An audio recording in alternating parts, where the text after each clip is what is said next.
Good evening, everybody, and welcome into the Overwatch. Oh, Technical difficulties. forgot to mention UMD.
Good evening, everybody, and welcome into UMD's broadcast of the Overwatch NECC Placement Tournament.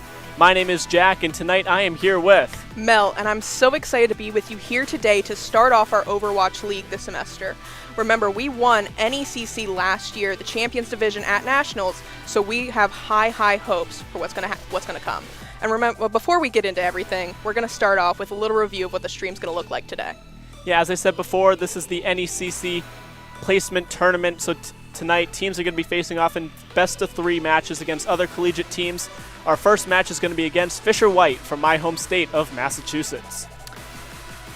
Remember, our team is so excited to be back in the studio today. We're going to also start off with an interview from one of our supports, Moose. We're really excited to see what he has to say for what the game's going to look like. Welcome in, Moose. Moose.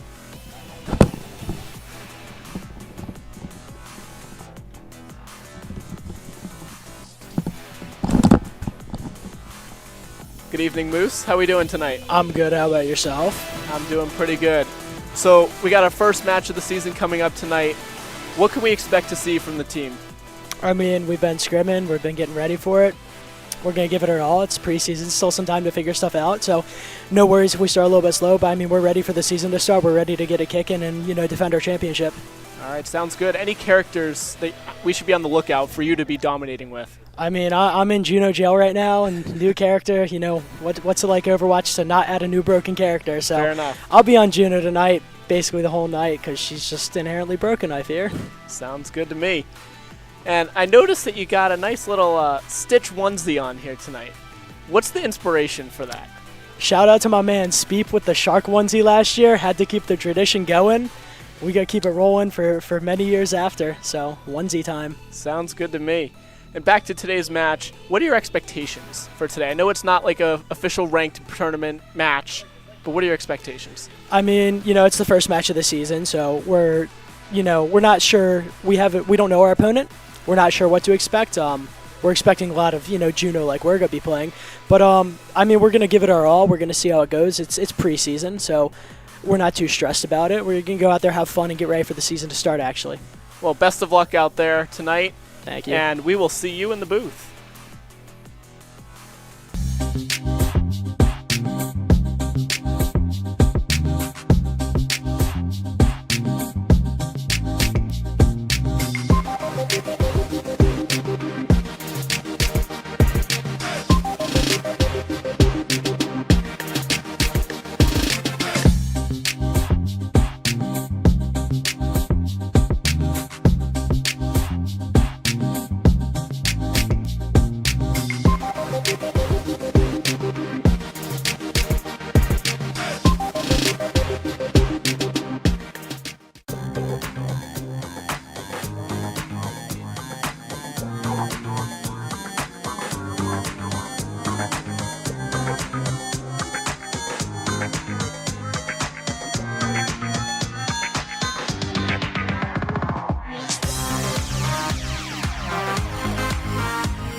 My name is Subin Kim. My in-game name is Carrots, and I'm the controller of this team.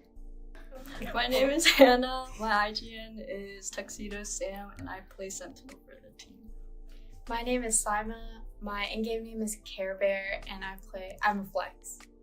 My name is Megan. My IGN is Giraffe, and I'm an initiator.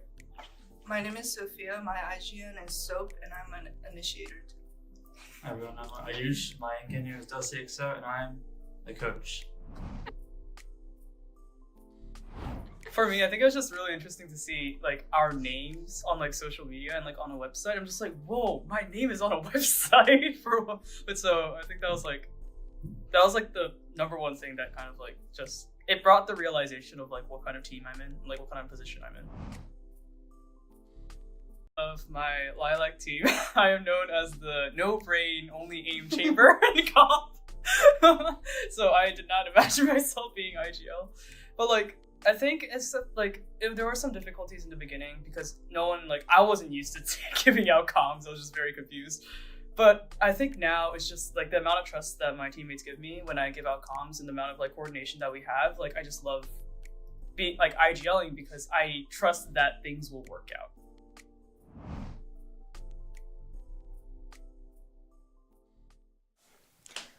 Hello, welcome back. We're now in the booth, and we're going to be starting the game very, very soon. I hope you all really enjoyed those commercial breaks. I know I did. I watched them all. I'm not quite sure when the game is going to pick up, but it's happening very soon. We're getting everyone queued up right now. Yeah, it'll just be like another minute or so. We're very excited for the season to get started, especially with first map coming up right now. Look at that. Here we go. Here we go. Teams are picking their heroes as we speak. So, it's hard to commentate right now until we see exactly what's going to be picked. But this map is really good for a hard dive, really good for some range. So it can go either way on both teams. So we're not quite sure. Yeah, I'm excited to see what happens here. I mean, I know that there's going to be differing strategies, both sides, even within the comp. There could be multiple strategies being prepared. There could be a couple players getting ready to dive in, get a couple people wanting to stay back. Obviously, the supports will stay back, but it's a matter of like how many strategies are being played within the game. Exactly, but you also have to be careful with these like multitudes of plans that it all still maintains that cohesion. Yes. And so we make sure the team, because it's fundamentally, it is a team sport. So we have to make sure that the team is staying strong, communications are solid and clear, and... Look at that. I don't know what we're looking at, Jeff. Oh, I don't either. Unfortunately, we are not seeing the game screen right now. Sounds like the match has gotten started. Here we Here go. it comes. Okay, we are looking at a Cassidy. Let's see. Let's look at the team comps first, since we are a little delayed. On Fisher White, we have Infernal with Cassidy, and we have W2L Mass Fist Fit with May. That's an interesting DPS pick. Both Cassidy and May are very strong right now. I know Cassidy is more so picked, but May is interesting to me.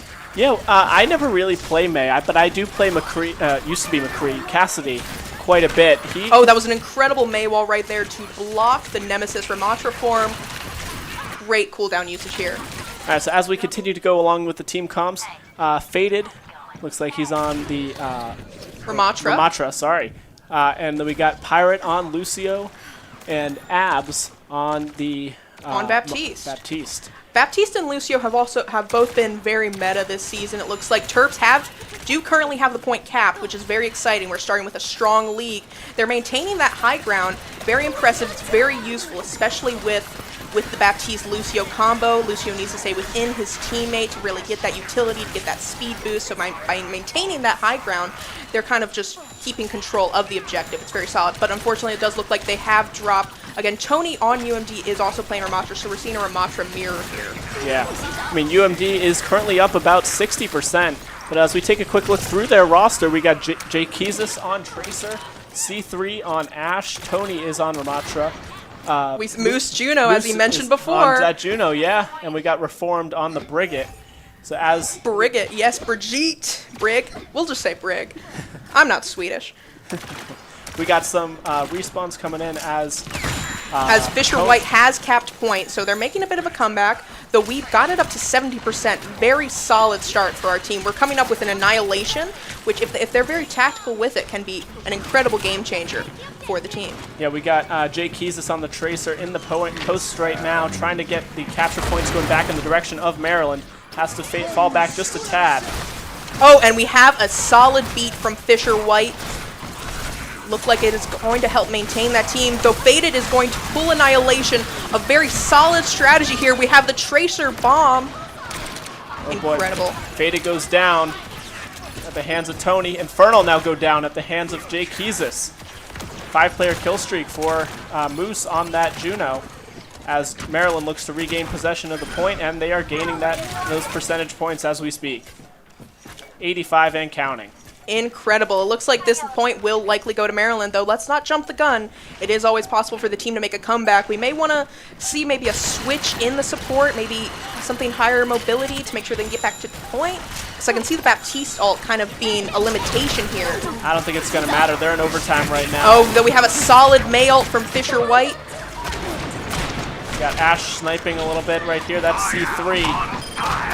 Still in overtime as the post is contested. Maryland trying to make a last-ditch effort, try and get that last player out. Fisher White has Window. Window has been placed out. It was pretty solid placement, and it did succeed. They managed to take out Tony, the UMD's Ramatra. Yeah, Maryland 1 point away from capturing this point. Isn't However, that how it always goes? Fisher White is in the lead right now. It's in the control of the point. I mean, sorry. UMD is still maintaining that lead. We haven't seen any swaps yet. They're both maintaining their team positions. I think that's a very solid choice. I think the Ramatra mirror has been working for both teams. I think especially Jay Kiesis on UMD. The Tracer has been incredibly solid. We've seen some great plays, just like he just put out Pulse right now. Very solid. I don't think he got the Elim. Yeah, oh. High Noon taking out Jay Kiesis from Fisher White. Oh, and UMD's Ramatra has fallen. This is great for Fisher White. They have recapped point. Yeah, this is coming really close now as the percentage comes up close to that 90% mark. UMD trying to make a last-ditch effort to get that last 1%. You see, we see C3, the Ash on UMD does have Bob, so is he going to manage to get Bob onto point? That would be a solid reclamation of point. Oh, we have a Venture on UMD now. Tracer has swapped. Yeah, and Tony on that Ramatra is almost at that ult, which could come up clutch for Maryland. Unfortunately, C3 got taken out before Bob could make... Oh, wait, no, Bob got deployed. Bob is currently active. We got we have Annihilation. Tie. Oh, boy. We're in overtime here, contested 99 We have a double each. Annihilation, and UMD goes down. Fisher White's Ramatra has won the Ramatra face-off. This is as contested as it's been all game. Oh, and the point is going to go to Fisher White. That was incredibly intense. I love that Ramatra mirror. Yeah. Ramatra on both sides. I mean, they were both really good at what they did. Obviously, these players are so good at what they do, but it was just so even that it has to go one way and 1 point. It just has to. Like it can't just stay at a stalemate forever. Exactly. And what I've found a lot with these kind of maps is they do often fall with one team will take a very strong lead and then will end up with an incredible comeback from the competitor. And that's exactly what happened. Maryland had control for the first almost half of the match. Got all the way up to that 99%, and then they just couldn't. They lost their lost the mojo. Yeah, they lost it. They fell and then couldn't gain it back. Fisher White did a great job at trying to get back in. We're seeing a Reaper swap in on Fisher White and also a Sim to get the teleport 2 point going back to Tracer. Both teams maintaining relatively the same composition, except again we now have, instead of Cassidy, we have a Reaper on Fisher White. I don't on Cassidy now though. See if that does Maryland. The rest of the comp stays the same. Fisher White is heading into the back line. That Reaper is getting a lot of value onto Tony. Yeah, as we look at Jay Kiesis right now, he is trying to go to town on these Fisher White players, but there's not much he can do. Oh, he just went down. But it looks like they're currently even. Both are down 1 DPS each. They're maintaining. The Ramatras are getting excellent support from both teams. Incredible showing from both Pirate, Abs, Moose, and Reformed. We're having a solid stalemate. Currently, Fisher White has capped the point. good takedown there, but he Oh, gets traded out. C3. Yeah, we do have a trade. They're maintaining equality on the team numbers. Moose getting great heals in. He's maintaining that balance between damage and support, which is vital in the higher ranks. Yeah, Fisher White does have control of the point early, cranking up to about 30% as we speak. So we saw how that played out last time. Exactly. It's not over till it's over, as the famous Doc Hudson once said. And okay, Tony has taken out Infernal, so they're down a DPS, currently in the lead with UMD. Maryland now in the point, gaining those percentage points. Very valuable here. Wonderful that we got to cap that point. And we're just having that respawn, that downtime. They can get into position, really think about, like, what's the next move? How are we going to handle? We're 4 ults charged on the side of Maryland, almost at 5th for Jay Keezus on Tracer. This is going to... Oh, Jay Keezus has it now. All 5 ults. Oh, incredible. We're going to see this out. I'm expecting an annihilation from one of the teams coming up very soon. He landed the Tracer ult. Incredible. He took out Abs. Their Fisher White is down a support. Holding onto those ults are Tony and Reformed. Jay Keezus taking out Infernal. Yeah, Jay Keezus is on a roll right now. And taking out the May. Jay Keezus is rolling the team. He's staying very solid. This is an incredible play. All those teleports and rewinds coming in handy. Unfortunately, he did have to get... Yeah. I mean, he did so much, he can't last forever. Even the best players die at some point. Exactly, but it's good that we're having this kind of team rematch. UMD is still in the lead with Cap. Although, Fisher White is in control at the moment.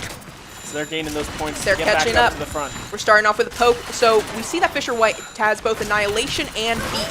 So that's likely going to come into play, whereas we have Brig ult, and we currently have also Annihilation at UMD. So, oh, and we're popping Annihilation. I don't know, I'm not quite sure about that play. It's trying to get in there. We do have the counter Annihilation from Fisher White coming out. Oh, and the Cassidy ult. Cassidy ult coming in right here. Oh, I don't know if Tony's going to make it out. I don't think so. We'll see. Can he do anything about it? Incredible! Down to 20, and now he goes down. Unfortunately, it does look like Fisher White has taken out 3 members of UMD, though Moose is handing on his own. So, good for Juno. Yeah. I mean, Maryland needs to get back in that point, though. It's up to 85% for Fisher White. They're playing very well here. Maryland trying to get back in the game. I'm wondering if we might have a tank swap in the future. I don't know how well the Ramatra Mirror is working out for the team right now. Yeah, I'm not so sure about that. Jay Keezus has still been, in my opinion, the MVP at the moment. He's up to a second ult in the past few minutes. It's just, there's not much he can do if the whole team isn't able to follow through. Unfortunately, he did whip that Pulse. Yeah. And now W2L Misfit does have Pulse again. Let's see if he lands that and takes out a valuable member of the team. Oh, and Tony has fallen again, as has Reformed and C3. Though C3 going from Cassidy to Venture, how do you think about that switch? I don't know. It didn't work out for Maryland. So, as Fisher White just takes the match right there. Yeah, that was unfortunate. We had a really good showing. Yeah, we had the lead in first match. We got taken down. We weren't able to come back in. Then that second match, Fisher White, they had control from the start. Maryland I wasn't love able a to fully good get in there. play. Oh, we have a Cassidy ult and a window. Wow. Oh, though he drops the window. I mean, this is peak gameplay right here from Infernal on Fisher White. This was when they took the point from UMD on that first map. And that was the pivotal point in that entire map. It really was. If Maryland had been able to capture that last 1 percentage point right there, that would have been a whole different story. We'd be on a third round right now. Exactly.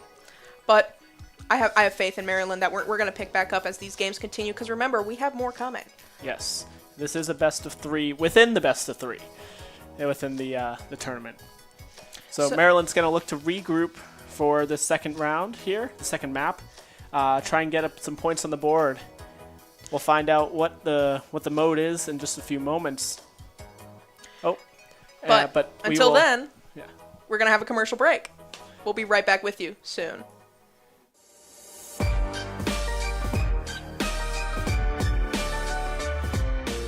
I'm Greg, also known as Sind, and I'm an initiator player for the Valorant Premier team. I'm Kazu, and I go by NJV, and I'm the coach for the team. I'm Richard, and I go by Pickle Richard, and I'm the duelist player. Pretty fun. I definitely liked all the guys I was playing with. It's fun to get in the server with them. Sometimes it can be a little bit of a challenge balancing it with other things, but Yeah. it's definitely something that I enjoy doing a lot. Yeah, making like all the friends that we made through this team, so it really makes me happy. So it's like really awesome that we did this.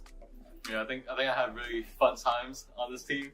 I played well every single game. Yeah, you did. Yeah.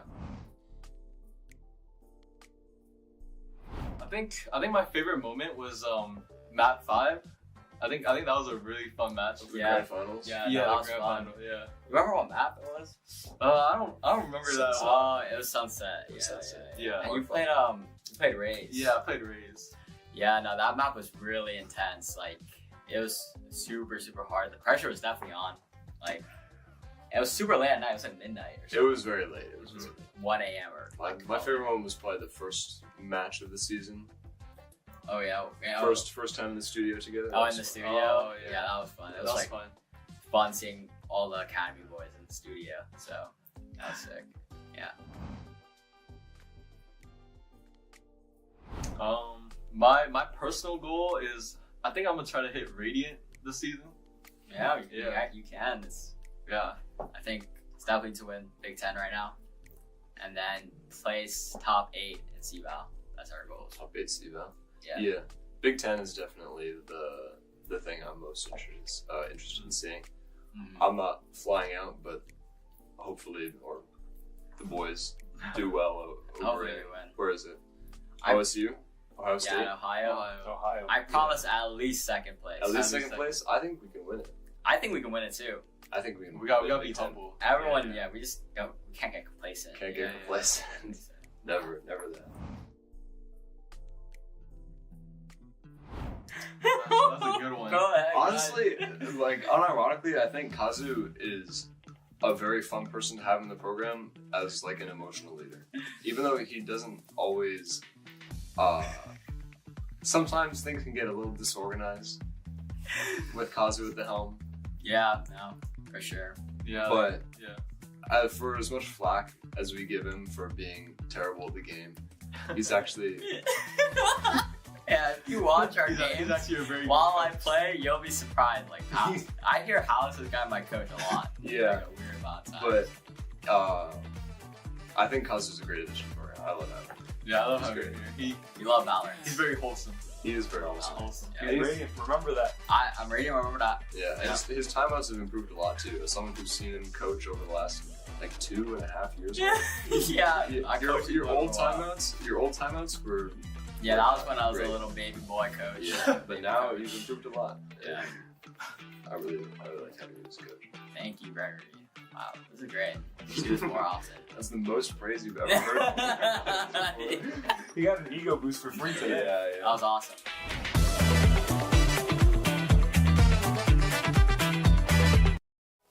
And welcome back into the studio. We are just moments away from map number 2. It's going to be a push game mode. I'm excited to see Esperanca. this. I know a lot of people have like some very deep-seated hatred for push, but I don't know. I think it has charm. Like we were just talking about this during our break. The push bot, it says hi when you wave to it. Like how can you not love that? How can you not? Yeah, we'll see if anyone takes the time to do that in this. I hope so. I don't think that'll happen. It's too competitive. If someone waves to say hi, I will rig the game and have them win. I mean, it's just bonus points. Exactly. Like there's no reason that you shouldn't say hi to the bot. I know he's working hard. He's pushing that little barricade for who knows why. I know. Yeah, so Maryland is coming off of a map loss to Fisher White in a capture the point. They almost had it in that first round, lost control, wasn't able to gain it back. In that second game, they never had control. Fisher White, they had control from the get-go, and while Maryland was able to get a small push in, wasn't really able to get fully control of that area. What I'm expecting to maybe see here is maybe a tank switch from UMD. Yeah. Because the Ramatra mirror, I don't know if it was the problem, but I think there's choices that could be made to really improve UMD's likelihood of a victory here. Yeah, change the problem out, find a solution. Exactly. Though I have push maps in general do tend to lean towards to very dive heavy comps. We have someone just sit on the payload, everyone else just kind of head into that back line. So we might see a monkey, we might see a diva. It's really anyone knows. Yeah, comps will be coming in just a moment. Here they are. So- Maryland staying with the Tracer and Ash and I think that's a Juno great choice, and personally. Brigette. The one change is to Diva, as you predicted. I'm a psychic, but I think Diva is a very solid play on this map. She's incredibly mobile. Her matrix is so useful. I think it'll be very fruitful for UMD here. On Fisher White, we do see that they have gone for Junker Queen instead of Ramatra, and they also have just pulled out a Junk Rat. Yeah, so some comp switches on both sides, specifically with the Ramatras coming out of the comp. Which is expected, as Ramatra is a bit of a slow-going tank with not much reach, and this is you want reach on this map. Yes. So as both teams are fighting to get control of the bot, we see here from Jay Keys' perspective here, trying to make his way around two, fighting here. Who is that? That was... It was Junker Queen. Junker Queen, yes. I really hope Jay Keys goes hard for that flank. This is a very great map to really just commit to a flank, take out the enemy support, and then just kind of melt the Junker Queen. Yes. Both teams at a stalemate so far. No one been able to take control. Incredible technique from this Brig, though. I think Brig gets a lot of flack for kind of just being a stand there and swing character, but I see a lot of very great just movement and tech from Reformed here. Yeah, Maryland taking a minute here just to regroup a little bit. Fisher White is getting some pushing on that bot, so Maryland's going to have to play some more catch-up like they were last game. Oh, and unfortunately that is C3 down, and they're going to stagger a little bit. That is very unfortunate for this kind of map, where I do think a group push is really...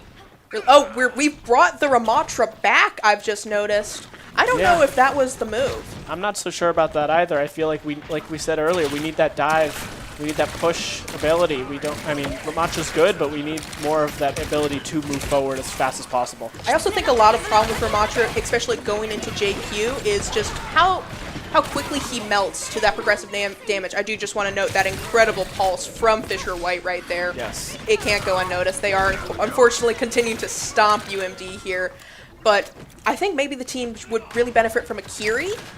We're going very heavy on the movement. We have both a Juno and a Lucio, so you're just trying to speed your way. And I don't know if that's helping. I'm not sure that's the best strat for the moment here. As we see, Juno does have her ult. Moose choosing not to use it here. I think it's good to save. I think it might be best to save for when they're really coming in hot with the damage, because Juno ult does heal. Although there we go. It got blasted as we were chatting. Yeah, I was gonna say, because Fisher White is almost to the end of the end of the push, so it's now or never almost. Tracer now has the ult from Jay Keys. Looks like UMD has finally taken the bot back, which is good. It was looking a little grim there. Yeah, Maryland. Maybe the Ramatra switch was a solid choice. Maryland made that swap, and they were able to get the bot to go in their favor. Especially after that ult from Juno, played by Moose. Though, if you may notice, the Faded, the Junker Queen on Fisher White is coming up on her ult, and her ult, when well placed, is devastating, especially since UMD does not have a Kiriko to get that cleanse to completely cancel out JQ's ult. So, if Faded gets a good lineup, we may see the bot go right back into Fisher White's hands. Yeah, so do you think Maryland should swap over to that Kiriko? I'm a strong proponent of whenever you see a Junker Queen to get a Kiriko on the team, especially when we're going with two speed boost heroes here. I think you could probably sacrifice one for a Kiri. So why do you think they haven't done it so far? Well, I think Moose is just very dedicated to the Juno right now. New character, got to try him out, a little busted. And I also think because Ramatra is a bit of a slower going fella, that you want that Lucio, you want that Juno to, especially when he does Annihilation, to just kind of scarily charge towards the back line. It is very scary when you're playing support and a full speed boosted Ramatra comes barreling towards you. Ramatra does have that ult built up once again. We'll see when he chooses to use it. That's Tony. We have gotten checkpoint though, so that is very good. We're gonna get that slightly better spawn. Always good to have a closer respawn. Yep. No matter who you are, how good you are, it doesn't We're expecting to see an Annihilation, and here is the Annihilation, though they beat to counteract it. That was an incredible beat. Yeah, well timed. Oh, we also had the UMD Deadeye manage to take out Kiriko on Fisher White. Maryland making a comeback here. This is looking a little similar to that first match. It was. In the last map, just on the other side of things. It where really Fisher White this time had control, lost it, and Maryland's been able to push all the way forward. Almost at 90% now. We're seeing a Mei swap out on Fisher White.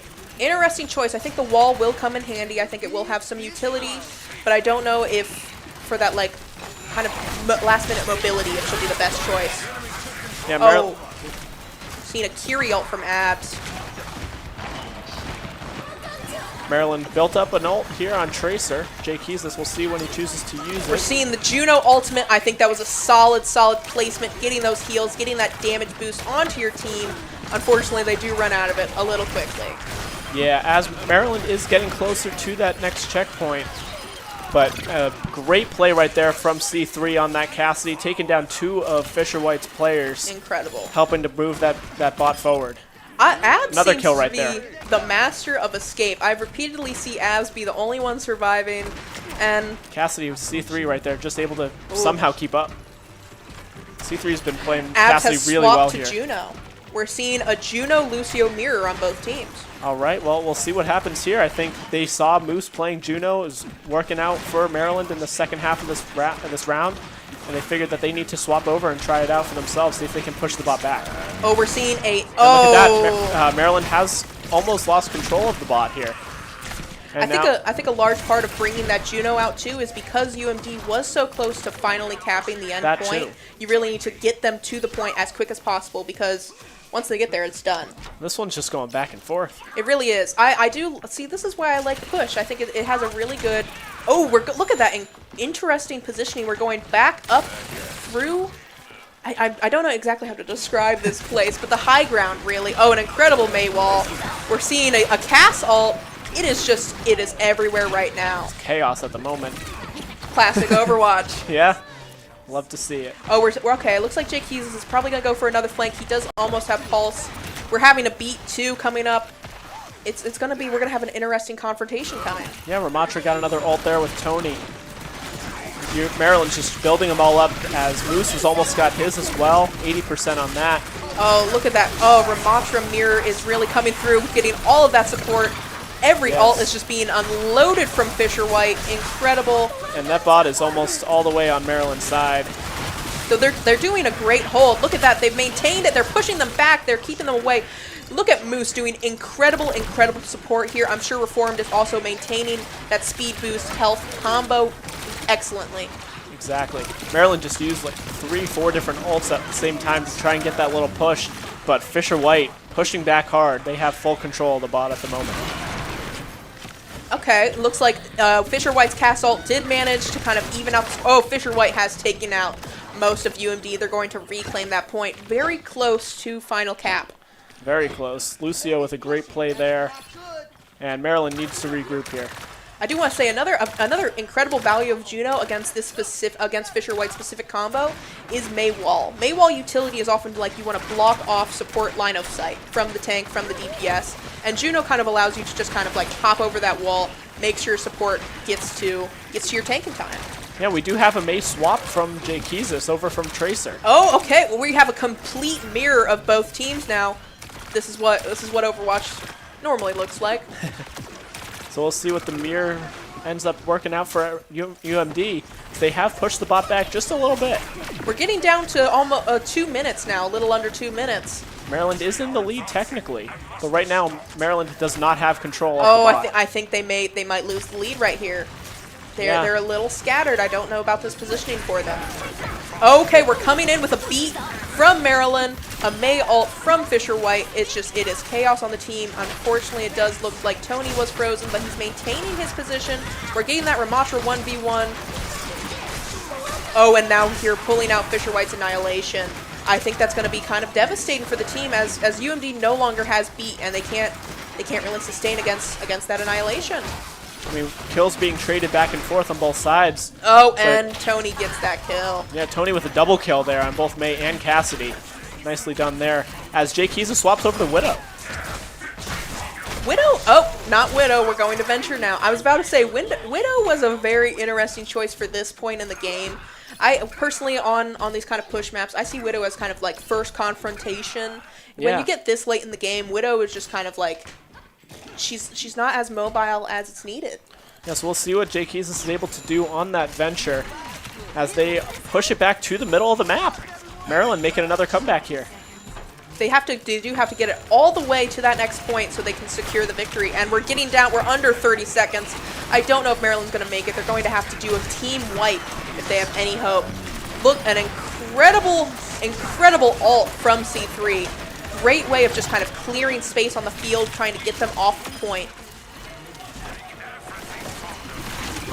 Lucio goes down. May goes down on the side of Fisher White. Looks like UMD is going to manage to cap the point right now. They have to make sure they stay on point so they maintain that overtime. Overtime coming down, and that is we have the round got one this one for Maryland. Incredible. Their first round win of the season. I know. I think that was a great game. I think there were some excellent plays. And you know what? You can say I was wrong. The Ramatra worked out in the end. I know. And I mean, look at that player of the game. We have Tony's play the game right there. with Ramatra. Let's take a look. Gotta trust the pros, I guess. Yeah. Look at him just melting through the enemy beat. Incredible. Oh my goodness. I could never. I know. Just incredible positioning all around. I think both teams really played very cohesively. We didn't see any, like, crazy backline maneuvers, except maybe that Widow pick very briefly. But I mean, he swapped right back. He did. He realized his craziness, and he was like, Venture. I don't know how big of a role it played, but I guess it worked because Maryland ended up winning that round. I think Venture has a lot of kind of a subtle utility when it comes to push because of their of the drill ability, which kind of just like pushes people away in a very relatively wide area. And I think it's just like it's very good for those last minute moments where you just like, I need people off the point now. And look at that. It worked. They got off the point. They managed to They cap got them in overtime. It was a really incredible showing from both teams. Getting ready for round 2. Do you expect to see any comp swaps? You know what? I don't want to say anything about the tank now. I have a feeling we might stick with that Ramatra. We might stick. I got jump scared. We might stick with that Ramatra. I'm feeling we're definitely going to stick with a Lucio on at least one of the teams. Lucio is just so valuable right now because of that mobility. Do you think we're going to bring that Diva back out for the start like we did last round, though? I think it would depend on what game mode we're going to open up with. Because Diva has some... I think all around she is one of the best tanks right now in game, along with like Winston and those heavy dive characters. But in a right situation, especially with how Fisher White has been playing Ramatra, which is very like close to home, he's sticking with his team, maintaining that kind of support as a tank should. I don't know if Diva would be the best move. Yeah, I don't think so either. But they did start out with it. That's why I figured I'd ask. Because they started out... it didn't start out well for Maryland with that Diva pick. But it was contested at first. Yeah. Once Fisher White got control of it, that's when they swapped off Diva. I think it was like maybe they wanted to go into that game with maybe we'll shake it up a little bit. And when it didn't work, they were like, let's go with something I'm more comfortable with. Tony ended up being Ramatra for Tony. Yeah, back to the better characters overall for the meta right now for that map, for that situation. I mean, that's what you want to do anyways, but I mean, it's technically this is a scrim, so yeah. I mean, try some new things. We're having just a very relaxed session right now. Yeah. Even though I know you can't hear it. The teams are getting intense out there. Yes, it gets loud. It's lovely to hear though. I love hearing the sport. I love hearing the fun they're having. It's just it's good energy in the studio today. Yeah. So Fisher, they did take that first map. Maryland looking to take the second map here. This is for the win. No, they go to round 3. Really? I thought it was. It's best 2 out of 3 here. Yeah, so this is the last one because they both have one. Yes, if Maryland wins here, yeah. then it goes to a round 3. But if Fisher needs to make that comeback here, take the next 2 rounds actually for them to. No, because they won the first one. Take the map. Take the map. Oh, yeah, I'm tripping. I trust you. So Maryland, they just need to continue with what they did last game. Get a better start this time as opposed to letting Fisher push back a lot better like they did last time. I think it's all about that start. Obviously, they were able to make that comeback, but if they can get a better start, I think this map can go easily in the way of Maryland. I know. I really am hoping for maybe just like a kind of a surprise DPS pick from both teams because we've seen kind of the same circulation. We've seen a Casti, we've seen Tracer on both teams. We saw a Reaper for a brief moment. I mean, it was working for a little bit. A Reaper really worked for Fisher White. They managed to win that point with Reaper. We're hearing incredible They're energy. loud again, even when they're not playing. I'm sure they're enjoying the chicken nuggets they have out in the studio. But I love a good like surprise DPS pick. It's something that's like not meta. This is the Pokemon fan in me. I love when someone pulls out a card that like is not used anymore, and they're just like, I'm gonna do it. I want to bring this back. So if you were out there right now and you think I need to put out a surprise DPS character, who you playing? Ooh, so that's tricky. I might go for a Widow. I might just stick with a Widow the whole time, just hard stuck a Widow and just kind of annihilate them, or maybe even an Echo. I think Echo has so much.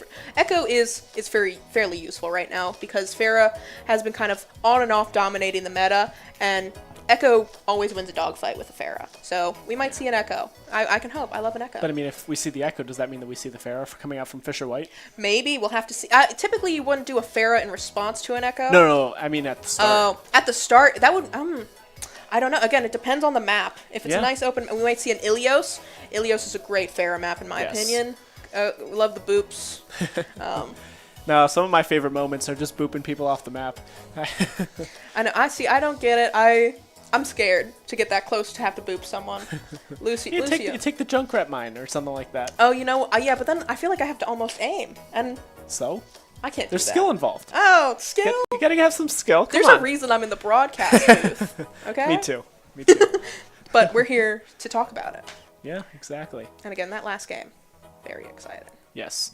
So this next round is coming up very shortly. Very excited to see what happens here. Again, I do feel they're probably going to stick with the same support comps. I mean, support is in a tricky spot right now where it's kind of like you either win or you don't. There's no Isn't that how it always works? You win or you lose? Yeah, but there are moments where you can kind of be like, okay, we're struggling against like a Tracer is constantly on me as an Ana, but I'm able to kind of like get those nades on a Hog. And it's kind of that ebb and flow of like, okay, I feel like I have utility even if I'm struggling. But I think right now it is very much like, yeah. But you either have utility or you don't. Yeah. I mean, you either play well or you don't, Like, sometimes it just... But sometimes you need that happy middle of just kind of like, maybe if I'm not doing my best, I'm still having fun. But right now you get steamrolled and you don't get that happy middle. Yeah, all right. The next round is starting in just a moment. I'm excited. Waiting for... it's going to be Payload. I'm so excited to see what map it is. I love all of the Payload maps. So yeah, dearly. Payload is personally my favorite game mode. I mean, yes, the bot's exciting where it can go both ways, back and forth, capture the point. So it's exciting. It's all the action's focused on that one spot. But with Payload, we lied. It's Flashpoint. Never mind. We were given misinformation. It's not our fault. Okay, you're not allowed to be mad at us. All right, well, here we are. With the brand new map. Is this the new? No, I lied. This is not the brand new map. This is Rune Sapi. It is a wide open map. Do you expect to see that Pharah come out? I think it would depend. So one thing about Flashpoint is each point is very unique, and you might want to do different characters for each map. So maybe not to open up. We're seeing a monkey come out. I called it. I love a good monkey. I mean, Maryland is coming back with the Ramatra, though. But okay, we're switching to an Orisa. That's interesting. I haven't seen any of that today. I know. I haven't seen Orisa very frequently at all. Oh, we're okay. Maybe it's just because we're in the spawn area. Yeah, they're still deciding, but we're seeing an Echo. You're calling all the shots here. Look at me, I'm psychic today. Abs is coming back with that Baptiste. We're having a Juno for Fisher White, as also again Monkey Moose and back Echo. Moose back on that Juno once again. UMG again going for double speed boost, which I guess it did work last time. I don't know how successful we'll find it this time against a Monkey. I don't know how successful Ramatra will be against Winston here. I mean, we'll find out. Oh, though we're seeing an Ana from Fisher White, which could be devastating for Tony, as again they don't have a Kiriko. Again, he just got antied. There's some very good high ground spots on this map. So Ana can, with that sniper rifle, just if she can get up there. Yeah, A, if she can get up there, and B, if she can hit the shots. C3. But I mean, these guys are pros for a reason. That she'll hit the shots. So currently Fisher White does have the numbers advantage. The respawn is coming in. Maryland does have a little bit of a lead right now, though. Although Maryland does have a 3-player disadvantage. Coming back. Hopefully they get that group up. It's always best idea. I'm a little worried where Jay Keezus is going. I know since he plays Tracer, he loves that flank. But, we're seeing Cassidy get melted. Unfortunately, C3 has fallen. We're again getting a little staggered. Oh, D.Va has been brought back out by Tony. Probably a decent choice into that Winston. D.Va on both sides, I think. No, sorry, that was just That was just Tony. It's always Tony. It's always Tony. Oh, where is Venture going here? Trying to get that back cap, I believe. And Jake Hughes is just going for the master flank here. It looks like. We'll see if it works out for him, but, I mean, he's separated from his whole team. Though Tony is coming in, he's getting those kills. Look at Tony go. Tony has wiped out four of Fisher White. If that's not play, I don't know what is. Maryland back on the point. Look at Tony go. Look at that. Look at that focus. Look at that dedication. Here he comes with that Diva. I'm telling you, Diva's a solid pick. She's very useful right now. That Matrix and her high mobility, especially with a Juno, she goes flying. We have swapped out Lucio. I'm just now noticing for a Brig. Brig coming back out as Juno gets that ult. Though Fisher White is coming up on 3 ults. Oh, though they Echo on Fisher White has mimicked Venture. So we're going to see how that goes. Tony, I think, is kind of alone right now. He really needs to kind of unite with the team. Brig is doing her best, but she's getting dived. Oh, we're having a Tony ult coming up. See, the problem right now with Diva ult is it can be so hard to just get in a good point. You kind of almost have to use it as like a reload button. Yeah, it's a little awkward, but I mean, if done well, if done right, it works very well. Like some of my favorite clips that I have of myself playing is with the Diva ult, just shooting that mech right in there, letting it explode and get the kills. Oh, but see, we're seeing right Tony use it as a reset, though he managed to kill Infernal. That's embarrassing.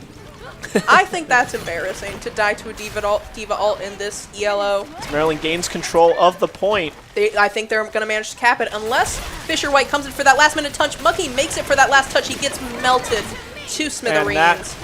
Overtime getting reset, but I don't think it's going to matter as Maryland takes the first flash point. Unfortunately, it does look like Maryland may have had a bit of a waste of an ult with the Brig ult, which kind of ended up being unused, though. Hopefully that won't bite them in the... They do have no ults right now, which is a little unfortunate. Fisher White is coming up with that Juno ult, which, when used correctly, very high utility. We've seen it on both sides. It's it's turned the tide of the match. That damage boost, that heal, is just... It's so solid in a way that it's just like you can't really compete with in this kind of matchup. Yeah. Second flashpoint is unlocking in just a few moments. They've all gathered around the area for the first official capture point fight. I think that use of the Juno ult was very solid. They wanted to get in and get on that base, kind of get that positioning as soon as possible. Unfortunately, it didn't work out for them this time because we had a counter Juno ult in our pocket. Yeah, Jake Hughes with that Venture, 2 kills right there on to Fisher White. Maryland gaining control early of the second point. Sitting on some high ground. For a second, I thought, oh, we have a Diva switch in from Faded. What are your thoughts about that, about this Diva mirror? Yeah, we got the Diva mirror here now. So I think what Fisher White saw is that Tony was making that Diva work, not playing Ramatra, getting that Diva work in. I mean, it didn't work out last time, so I guess Fisher White saw that it was happening again and just decided, all right, we beat him once, we can do it again. But it turns out Tony playing much better on the Diva this round, and they went for the mirror. And it's also interesting to switch from Winston to a Diva because, again, Winston does go through Diva Matrix. So he had that utility there. I guess it's just it wasn't functioning. The team just kind of didn't have that cohesion necessary, and it happened. So we have a Tracer switch in on both teams. Jake Hughes trying to take down that Diva. There he does. He gets the kill. And it looks like, oh. As Fisher White takes control of the point. As that was outside of that area. It was. They got pushed way outside of the point area. That kind of almost accidental C9. But it's Maryland respawning, getting back to the point here. Good. They're staying cohesive, keeping that reuniting. Ult's coming up. One already charged on Diva. Brigand almost at hers. Juno getting closer. I wonder if we'll see like maybe a group flank between C3 and Jake Hughes. Yeah, they got to watch out though. Fisher White, they do have 2 ults on their side right now. Third coming. They just used Rally. Both sides have rallied, so they kind of cancel out here. We're seeing a Diva ult, which might be useful to kind of clear the space. Yes. Oh, and unfortunately, Moose got stuck. Maryland got to regroup again here. Oh, but getting that. Oh, Jake Hughes goes down. They need to regroup here. Yeah, I think it's going to be best to fall back right now. Oh, we're getting a little away from Tony. Hello, but Yeah, unfortunately, I think they might lose this point. But that might be for the best, because we're coming in with 2 ults, and I think going in with both Pulse and Diva Bomb onto this next point will allow for them to get like a solid beginning cap. Yeah, Flashpoint unlocking very soon. We'll get that third one coming in just a moment as both teams look to regroup for this third point. Kind of teasing each other right now, testing out. Was that? For a second, I thought I heard another rally. I was going crazy. Oh, it was a pulse that got set out. I don't think it hit anybody, unfortunately. We have another Venture ult coming up. Venture ult, there it goes. It can be very solid. I don't know if that was the best utility there. Oh, we have Diva ult coming in as well here. It's not going to knock Tony out of mech. Takes down C3 though. But Tony is maintaining his hold on this point. Tony with a double kill there. He is dedicated. Maryland in control early. It's good that Maryland is starting off on the point. I think it's going to be a good start. It's a good sign. We're 1-1. So yes. Even if they do lose this point, they have wiggle room. Yeah, those rockets coming in from Tony. That infinite ammo, always so nice on Diva. I know you appreciate that. The Tony is in need of some support. They need a hustle and get him some meds. C3 swapped over to Tracer here. See how that works out for them. Okay, we're getting the Tracer 1v1. Oh, and C3 takes it. We have the fully mirrored comp right now. We do have full mirror once again. That's how it always ends up. Yeah, one side sees that one thing's working, they got to counter with the exact same thing. Yeah. Mech goes down for Faded. Let's see if they're going to be able to recap point here. They might. They have a strong presence at the point right now. I think they could. Oh, the entirety of UMD has made it back to point. They're going to recap. I believe in them. Here comes Tony in once again. That Diva is so strong on there. Really incredible. Tony is just kind of rolling right now. We love the technique. He's kind of just maintaining that frontline presence while also being there for his support when the enemy DPS comes in. And he's even taking the time to wave at us. Exactly. So you got to appreciate a guy who just kind of stops and smells the roses. Exactly. Give a little wave to know that everything's going to be okay. Coming up on full control, the point overtime has hit. I can see them possibly doing a little bit of a fallback there since the entirety of Fisher White, it does have that Juno ult and is all kind of united. They may want to get that regroups because they have time. Fisher White is only at 40% right now. They can get that recap and still have a solid chance of winning. Yes, Tony does have that ult, which we've seen is he's been able to get great value out of trying to get the kill here. Unable to do so, but he's going to go back towards that point. It's Jay Kizis. So it looks like they're finally making... Oh, unfortunately, I don't think Tony is going to make it onto the point, though he uses the Diva Bond to clear point. Always a solid decision. Yes. Very good use of that ult right there. Maryland back on the point. I think they're going to recap as long as they can make sure that... Take out the Diva right here. She's kind of just flying around trying to stall for time. And it's working. They're almost at 99, and we're at overtime for both teams. We have the Diva ult. Look at that shield. Incredible. 99 on both sides here. This is much more contested than the last one. Exactly. I don't know if Maryland's going to make it. We're seeing the double. We're seeing the Juno ult from UMD, though it looks like Moose may end up falling. Look at C3 go. Beautiful technique. Look at that management of his cooldown. And they're taking down Faded. They're going to cap that point. Incredible. Point to Maryland. 2-1 in favor of UMD. That's just one more point needed, and then we win this game. Yeah, let's hope they can get it. I really believe in them. This Diva mirror is really working in their favor. In their favor. Maybe we'll see some Farah. I hope so. That was, again, incredible Tracer gameplay from both teams. Tracer has a very high skill ceiling. Look, okay, we've met again at this third point. This is my favorite point on this map. And why is that? It's so beautiful. I think it's very well constructed. There's so much cover, so much like a combination of like close range fighting and long distance. I think it's a great harmony. I think that's a fun time. Yeah. Well designed map.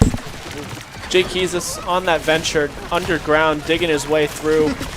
Like a little mole. Yeah, a little mole there. I mean, it's working for him. Almost at yet another ult. Yeah, okay. He's been building up a lot of those. It looks like UMD is going to cap that point because they just kind of wiped through Fisher right there. Yeah, between Tony on that we have Diva.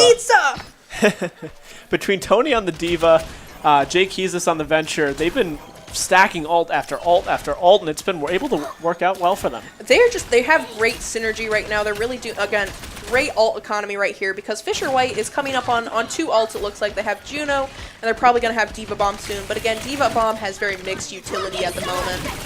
Oh, they're going to pop that Juno ult. Let's see if this works out in their favor. It may not. It looks like UMD is maintaining high health bars all around, just kind of avoiding the Juno ult. They did end up being pushed off point. I mean, that happens sometimes, but I mean, they have a decent lead right now. They can take some time to regroup, get back in there. They got the ults on their side. Jake Keys is going in with the ult right now. Incredible Mei wall. Absolutely incredible. Incredible. Right there. That's So delay. we've gone away from the mirrored comp here now. I know Mei has been brought back out. We saw W2L playing Mei earlier. It worked out pretty well, so I'm not surprised that she's come to play again. Yeah, Mei's been working pretty well for Fisher White. Incredible stuff. We're hearing cheers from the team. Maryland gaining possession of the point back as C3 and Tony take him down. Incredible play. It was a little. We got another Mei wall keeping that distance. Yeah, I mean Mei with that wall. I mean it's annoying to play against, but if you're playing as that Mei and you get that wall in the right spot, that's game changer. It really is. Mei wall has such utility. You see C3 on that tracer. He's so good at just poking around the walls, rewind, get back to cover, safety, while also getting all that damage in. And that's really tricky in this kind of level of gameplay where everyone is almost constantly aware of where everyone else is. So it's good that he still kind of is maintaining that little secrecy, that little sneak. Exactly. I'm hearing some chanting outside. It's incredible. This point, the 10-player kill streak from Tony right there. He's been on fire this entire round. Tony is just going, but again, we have to give praise to the supports. I mean, yes, I mean that's how he's staying alive this whole time. But like, Exactly. look at that. That was a triple kill right there. It from was Tony. incredible, and he didn't even have to ult. Exactly.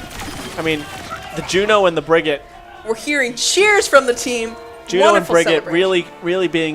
really being the reason that Tony's been able to perform as well as he has, being able to get healed up as much as he has. And I mean, look at that play of the game right there with Tony. I know, and I bet we're going to see incredible support. Oh, look, we got GG in chat. Always good sportsmanship.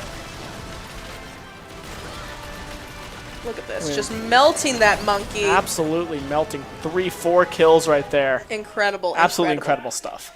It was great plays from our team. Again, both teams I think did stellar, but I'm of course going to be focused on UMD. I think an incredible play again. Tony with that just incredible positioning, maintaining that front line, and also just kind of like being there for his support. And with that win right there, that's the win for Maryland over Fisher White. They have taken it. Moving up in that bracket.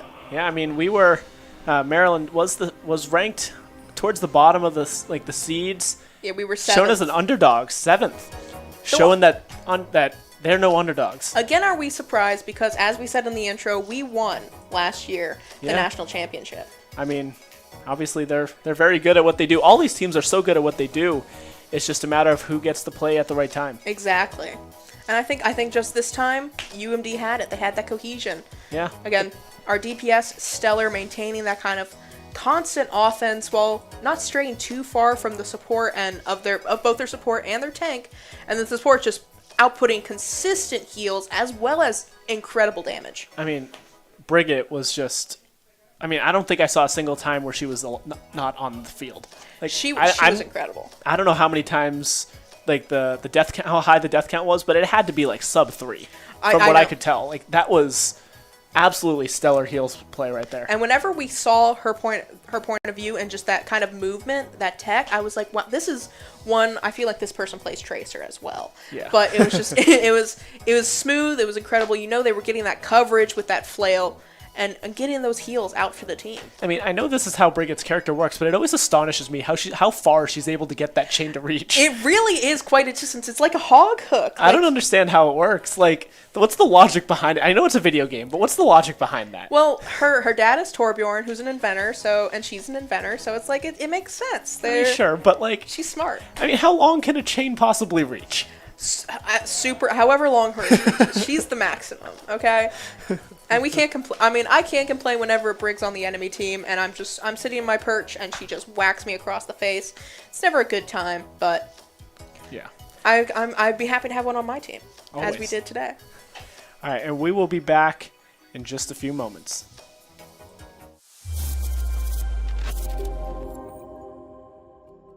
Whether you're a new publisher or app developer, or if you've been around the block for a little while and you have your own ad ops team, Playwire is developing the solutions and products that are perfect for you. RAMP stands for Revenue Amplification Management Platform. But really what it does, it helps you make more money per user, and it helps you simplify your business so you can just focus on what matters, which is making great content. So if you think about today's ecosystem, there's so many different pieces to run an ad tech platform. RAMP brings the entire ad ecosystem under one umbrella. Everything from centralized ad unit creation to piping in those demand sources. We layer on a DMP, and we take care of your data privacy and consent management for you as well.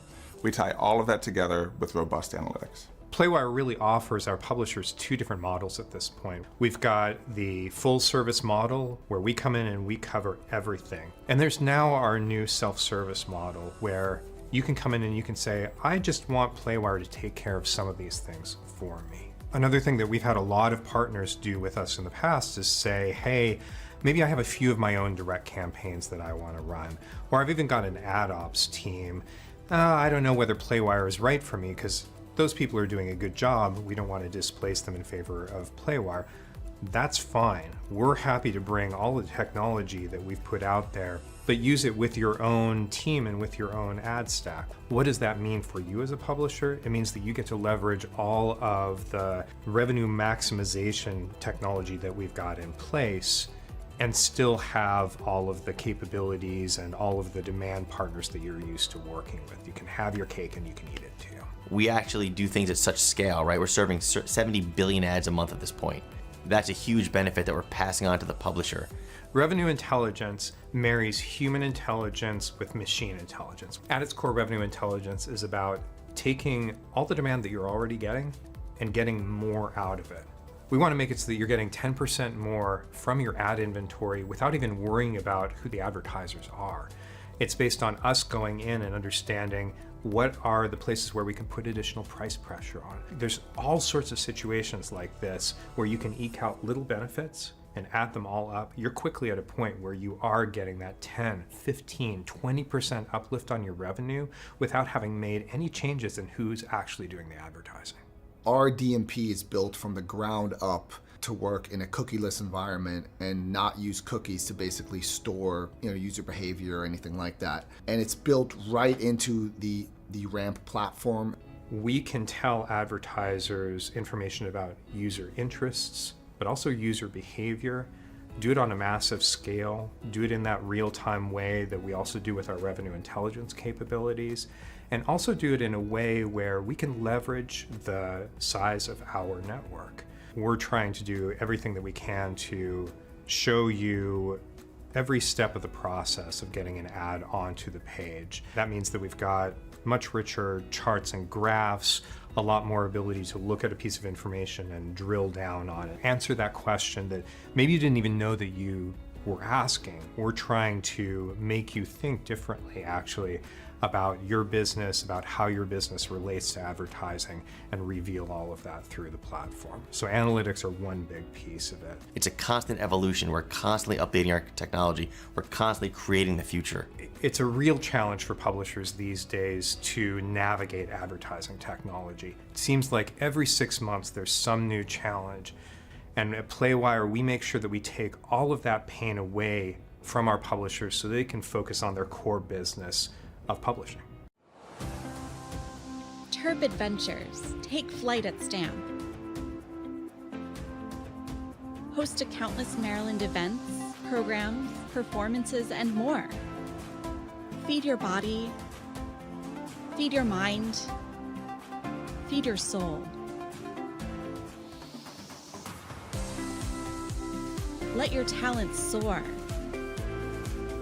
Dance. Sing, perform, find your thing. Join more than 800 student organizations and clubs. Find community here. Leadership lives here. Art thrives here. With space to grow. We're all just kids at heart. Let your imagination fly. Compete. Play.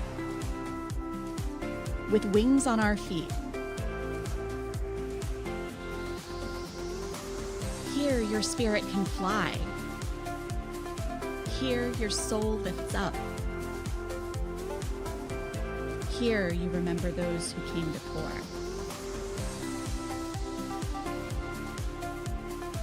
This is STAM. This is the Center for Campus Life, where Terp adventures take flight. You belong here. Come fly with us.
my name is Subin Kim. My in-game name is Carrots, and I'm the controller of this team.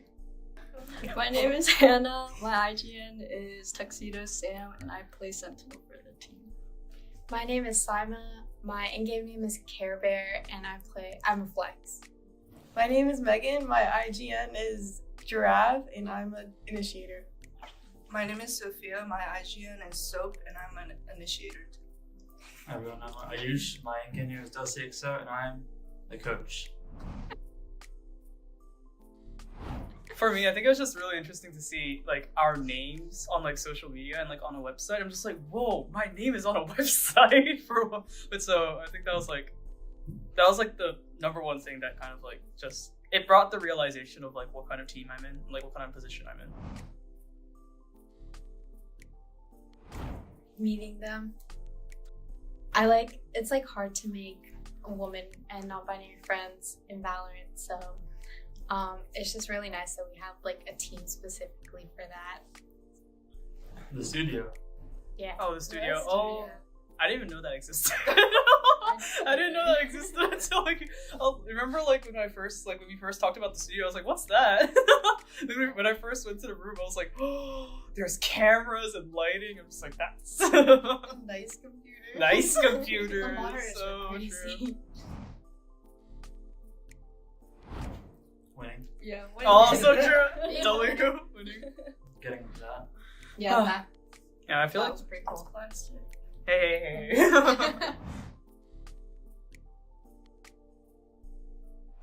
I would say supportive is definitely like Dusty and Rachel.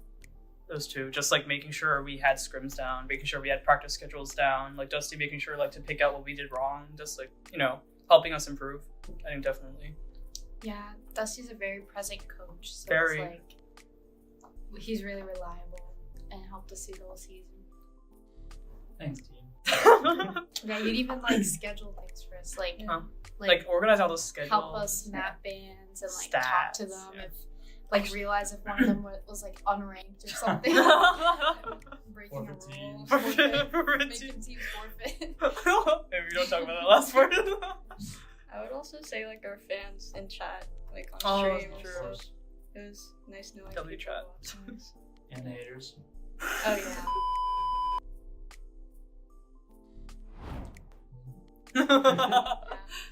Improve in the higher division. Yeah, it is definitely more challenging because we're in a higher division now. But I think we could with our coordination, I definitely think we could. We need to bring home another one of these.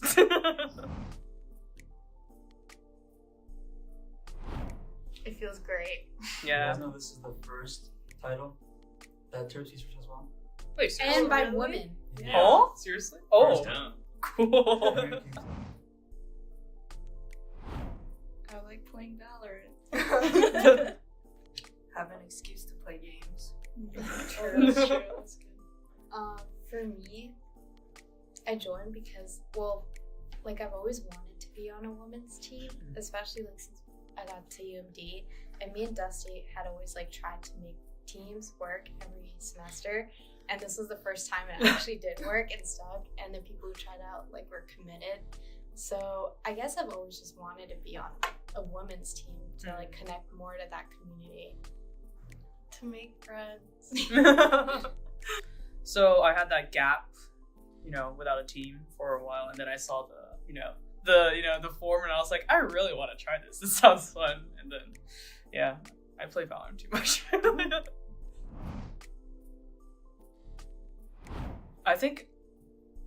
First of all, I did not imagine me being IGL when I first started, because I am, outside of my Lilac team, I am known as the no-brain, only aim chamber in comp. So I did not imagine myself being IGL. But I think there were some difficulties in the beginning because no one, I wasn't used to giving out comms. I was just very confused. But I think now it's just the amount of trust that my teammates give me when I give out comms and the amount of coordination that we have. I just love being IGLing because I trust that things will work out.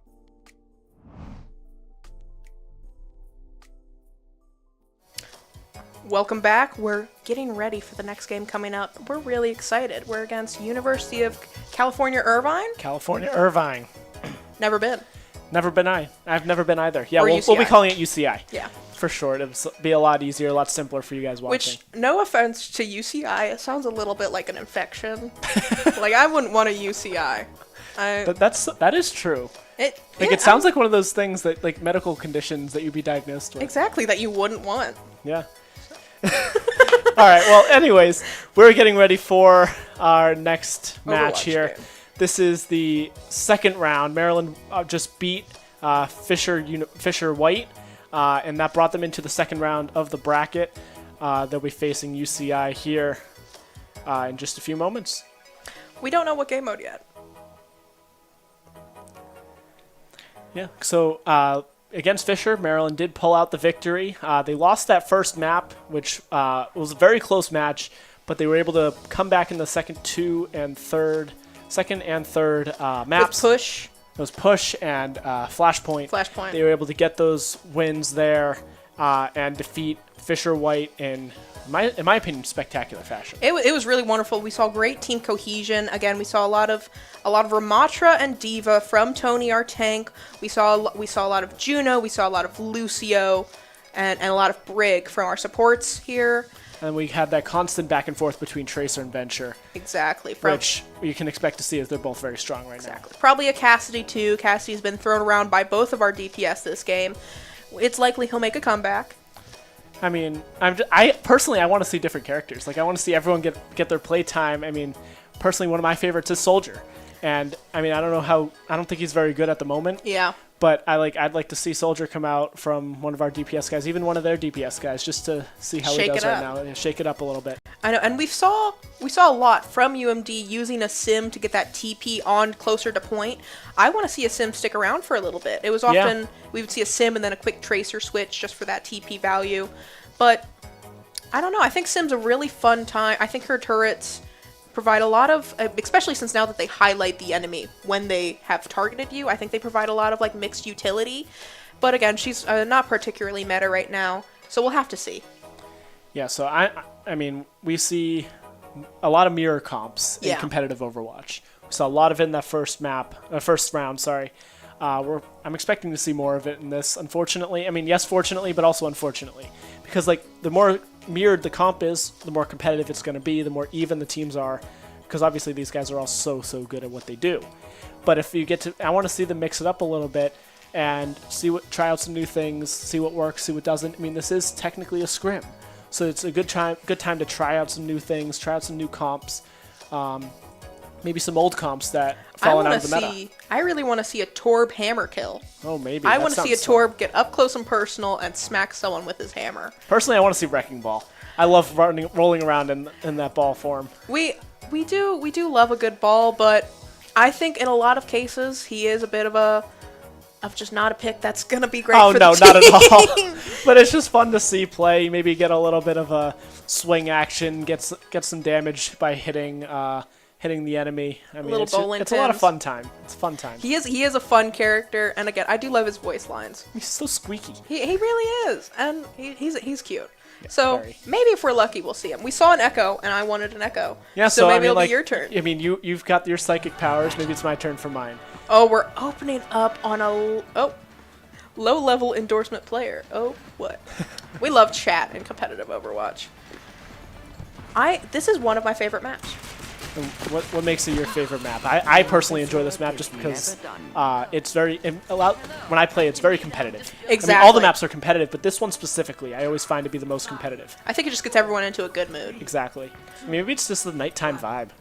Okay, from UCI, we are seen opening up with a Symmetra. Oh, so both teams did the Symmetra to point little maneuver, but we're both opening up with Tracer. We also have a Pharah, a Ramatra, a Juno, and a Brig, all from UCI. Yeah, and a very similar comp to what we saw against Fisher White for the Terps. Tracer, Cassidy, Ramatra, Brig, and the Juno coming out for Maryland. I expect to see that Pharah swap out soon since UMD does have a Cassidy.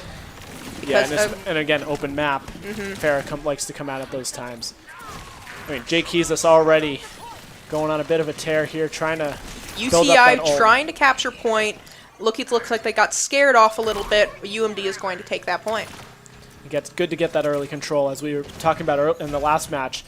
Up until in that first map, the first round when they were facing Fisher White, Maryland got that control early and had that early lead. Eventually lost it, but that's just showed how important it is to get that early map control. We see UCI going around the back. This is one of my favorite ways to go around in this map, because a lot of people just go for the bridge, even though you know it, but we're going around. We see Jake Heezus trying to peck a little bit at the team. Maybe they're going to take out that Ashe. Looks like he's going to retreat before we see a conclusion. Yeah, Jake Heezus has been very, very good so far tonight on that Tracer. As we see CC3, that's a lot of C's, on that Cassidy. Getting those snipes even with that pistol.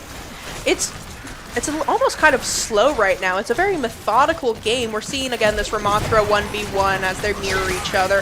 Oh, we're seeing the Pharah ult already come out. That's, I think, the first ult of the game. Incredible. We're heading up to 50% for UMD on this point, and we also have 3 ults coming up. Yeah, Maryland in a good spot right now. They just need to maintain that position. Oh, but we have a Juno ult coming out from UCI. I think that damage boost and that support is going to probably allow them to take this point, and it looks like they got a 4-player kill. Jake Heezus rounding that up to 5. Yeah, XCal on that Ashe for UCI got 4 kills out of the 5. All 5 members of Maryland fell, but got 4 from that Ashe. Incredible for XCal, especially since this is kind of like almost a frontline Ashe. Yeah, that's not something you expect to see most often unless you have Bob to back you up. Exactly, and she does have Bob coming up very, very soon. Yeah, Maryland trying to get back in control of that point. Looks like they're going to copy what UCI did earlier and go around the back as UCI eventually meets them in the middle. Jake Heezus is continuing to kind of peck into that back line. I don't know if he's had much success yet with that. Here comes Bob right now for UCI. See if Bob can actually do something. Let's see if we're going to have an annihilation popped from either of the teams. Both are coming. We did have UMD's rally show up. Here is the first annihilation of the game. Great heals coming in. Yeah, he's getting hit by everyone, and yet he's getting those consistent heals. I mean, he keeps getting back up to almost full health before, like, he goes back down, up. It's just amazing heals from that Maryland supports team. Incredible from Moose and Reform. We're popping the other annihilation now. Another Pharah ult. It looks like UCI is going to officially push UMD away from the point. Jake Heezus isn't going to go down without a fight, though, as he does end up going down, but he makes that life worth it. He does always stick around, and I don't know if that's to our benefit. I almost feel like he kind of increases that stagger when he does that when the rest of the team is dead and he sticks around. I mean, yeah, obviously staggering not a great thing to happen unless you're the ones forcing the staggering. Yeah. I mean, you're trying to, if you get team wiped, it's almost better to get team wiped. This next fight is going to be very, very important for UMD, because I don't think if they don't cap it, then UCI is going to take this point. Yeah, we see Moose getting all those heals in right here, trying his best on that Juno, but Maryland unable to push forward. Oh, okay, good. It looks like likely Jake Heezus is maintaining his position on point, making sure overtime is sustained. Is he going to take out that ramp? At the very least, he brought enough time for Tony to make it to point and really make the moves. This is a very critical moment right here. Can they take him down? They do. Maryland getting that control back. Giving Maryland another chance to win this point. Yeah, 68% and counting. Maryland needs this. We're gonna have this nice gentle poke. I'm interested to see if we get any character swaps. We do have a Mei being brought out on UCI. I mean, we saw that the last match out of Fisher White, and it worked at some points, didn't at some other times. So I mean, it's a good swap, I think, for UCI.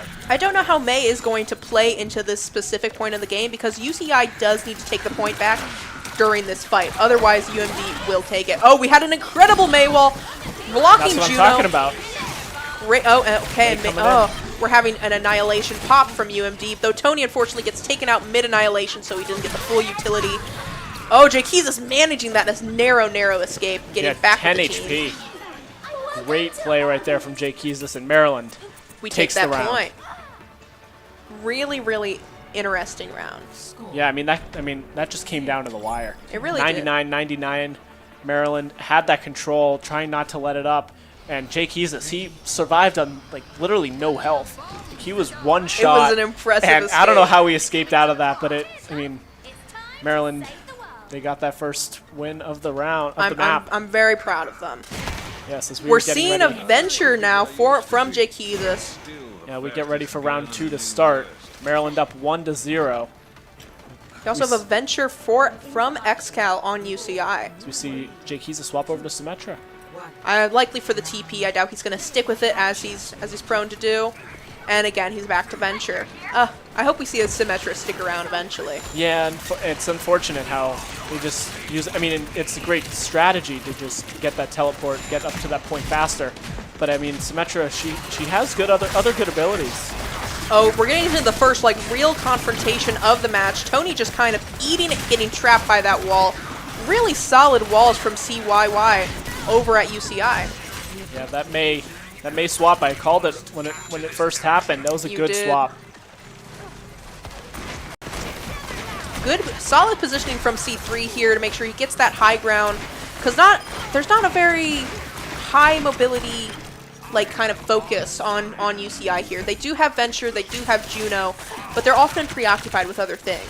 Yeah, as you just saw, Tony got 2 kills right there, forcing UCI to retreat and get a regroup. We're going to have this nice little intermediate poke time as we're just kind of filling up on ults. Tony is approaching Annihilation a little bit faster than Rhino on UCI. And that Annihilation, as we've seen multiple times today, it proves to be game-changing. It really is such an incredible ult. Oh, here I'm saying incredible again. Jakeezus on that venture underground. And we have Annihilation from Tony. Getting that kill. 2 kills there for Maryland. An incredible Annihilation. More incredible. Maryland with almost a full team wipe right there. That was beautiful. It really was. That was a solid play from Tony. Yes. May does have that ult for UCI. They do almost have one on the Juno as well. Something for Maryland to look out for. They do have 2 ults of their own and a fourth almost coming. I could see the May ult being devastating for UMD though, because of Ramatra's kind of slow mobility. Yes, as you see that May wall come in there.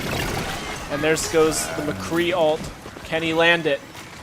Oh, look at him move with the Juno speed boost. He managed to take out May, which is an incredible decision to make sure she can't get that ult off. Though we do see an Annihilation from UCI, managing to take out both C3 and Reformed. Look at those heals from Moose. Moose is just constantly maintaining his status as really just being a backbone of this team. Him and Reform maintaining Tony in just unseen ways. Yeah. Maryland in complete control right now. UCI doing anything and everything they can just to get control of the point.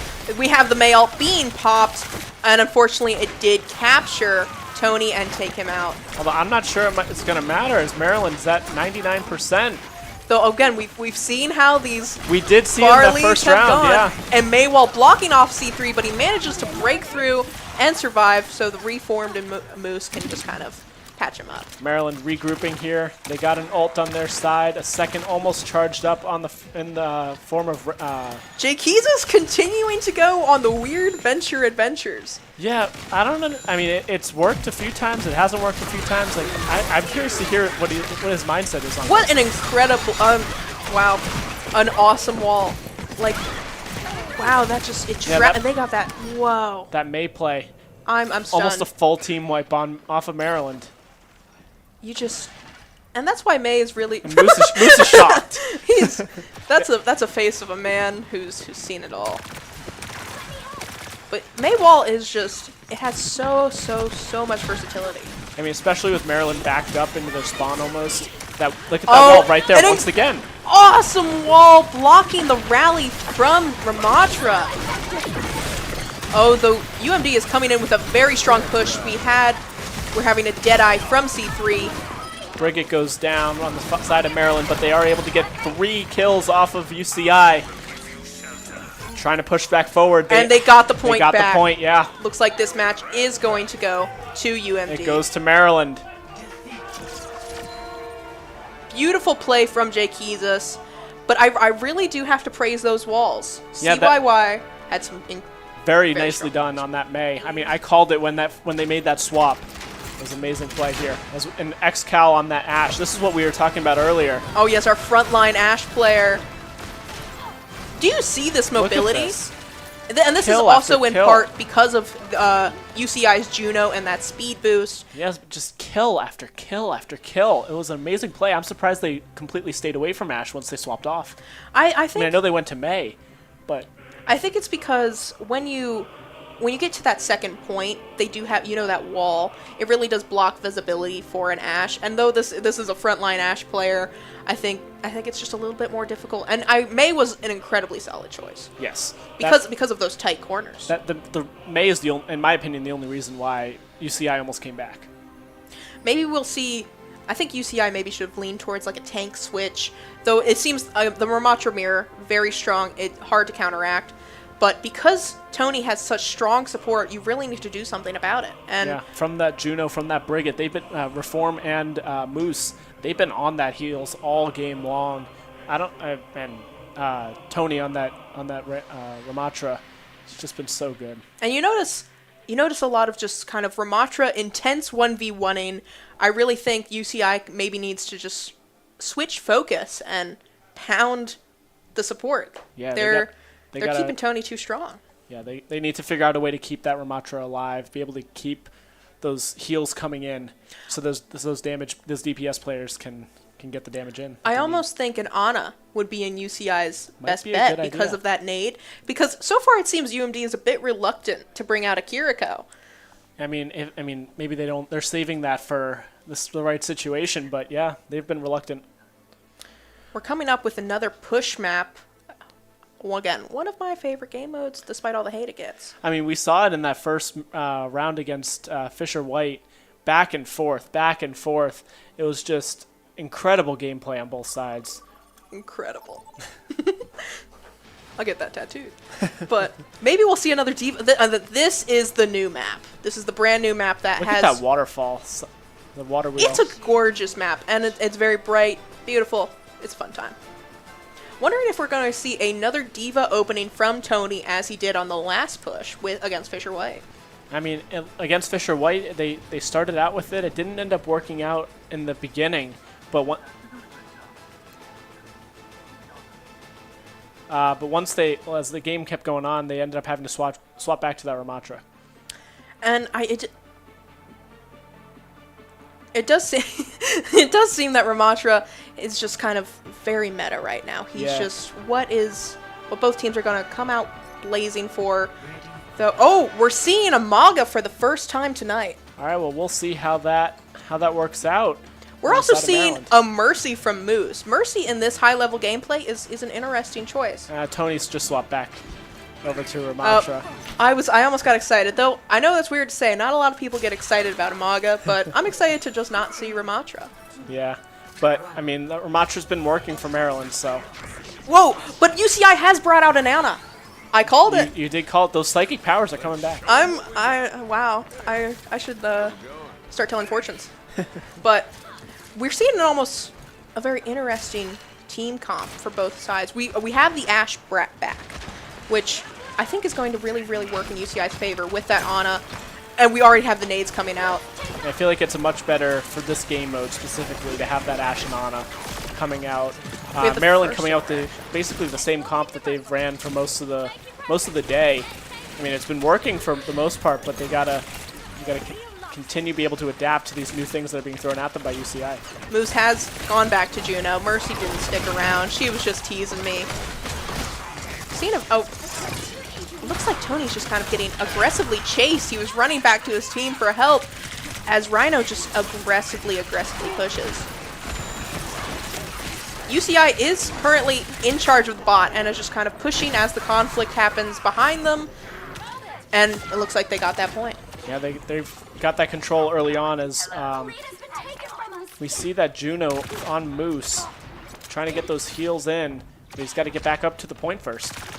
They're going to reunite. I think once they find this synergy, meet back up to each other, they're going to, as we saw against Fisher White, it was looking grim, and then they had that comeback. Yeah, it was about this point in the match against Fisher White where they were able to first almost get control, and then they eventually did.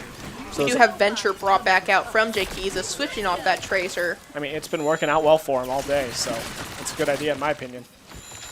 We're seeing kind of just like a very hesitant interaction. UCI wanting to make sure they maintain that cover, but also not give up too much room on the point. Rhino looking almost completely alone, wondering where his team necessarily is in this fight. Oh, we're seeing that heavy Ramattra 1v1. So Rhino is just completely ignoring Moose off to the side. I think if he had really kind of honed in on Moose, we would have seen a lot of benefit for UCI. Yeah, and right now we got an ult on the side of Maryland. We're going to pop it right here from that Juno. Speaking of Moose. Yeah, just Moose been so good all day long. Oh, it looks like Reform has fallen to Rhino. Rhino is good, making sure he is taking care of those supports when he can. Maryland did have control of the point for a brief moment, but it looks like UCI has been able to take it back. Jakees is very smartly trying to take care of that Ana. And then we're seeing C3 also now on Ashe, mirroring Xcal, but staying very far back. Yeah, very two different strategies with the Ashe. They're very up front and forward now, and C3 going from the sniping position.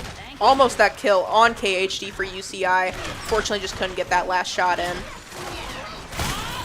Oh, we have a Bob coming from Xcal, though I think he's going to fall to Venture Jay Keezus on you. Nice kills right there from Jay Keezus. Jay Keezus consistently showing that he knows how to run a backline. Yeah, he's been constantly going for those flanks. Most of the time it ends up working out well. So, it seems like he got a little lost on the screen for a second. Couldn't quite see where that Tracer was. Though he's going for another side flank, it looks like, another Venture adventure. Yeah, and Maryland does have Oh, here we see it again. Going in on that Ashe, annihilating her. Following up with that Ana. Beautiful 2-kill. Absolutely beautiful right there. We're coming up with an annihilation for both teams, but UMD has, they just used Venture ult, but they also have Bob. And we're coming up on UMD's annihilation. Is UCI going to counter annihilate? Holding off so far. Which I think is smart. This is not necessarily a good position for Rhino to kind of push through. That was a very awkward spot for UCI to kind of like try and take the bot back.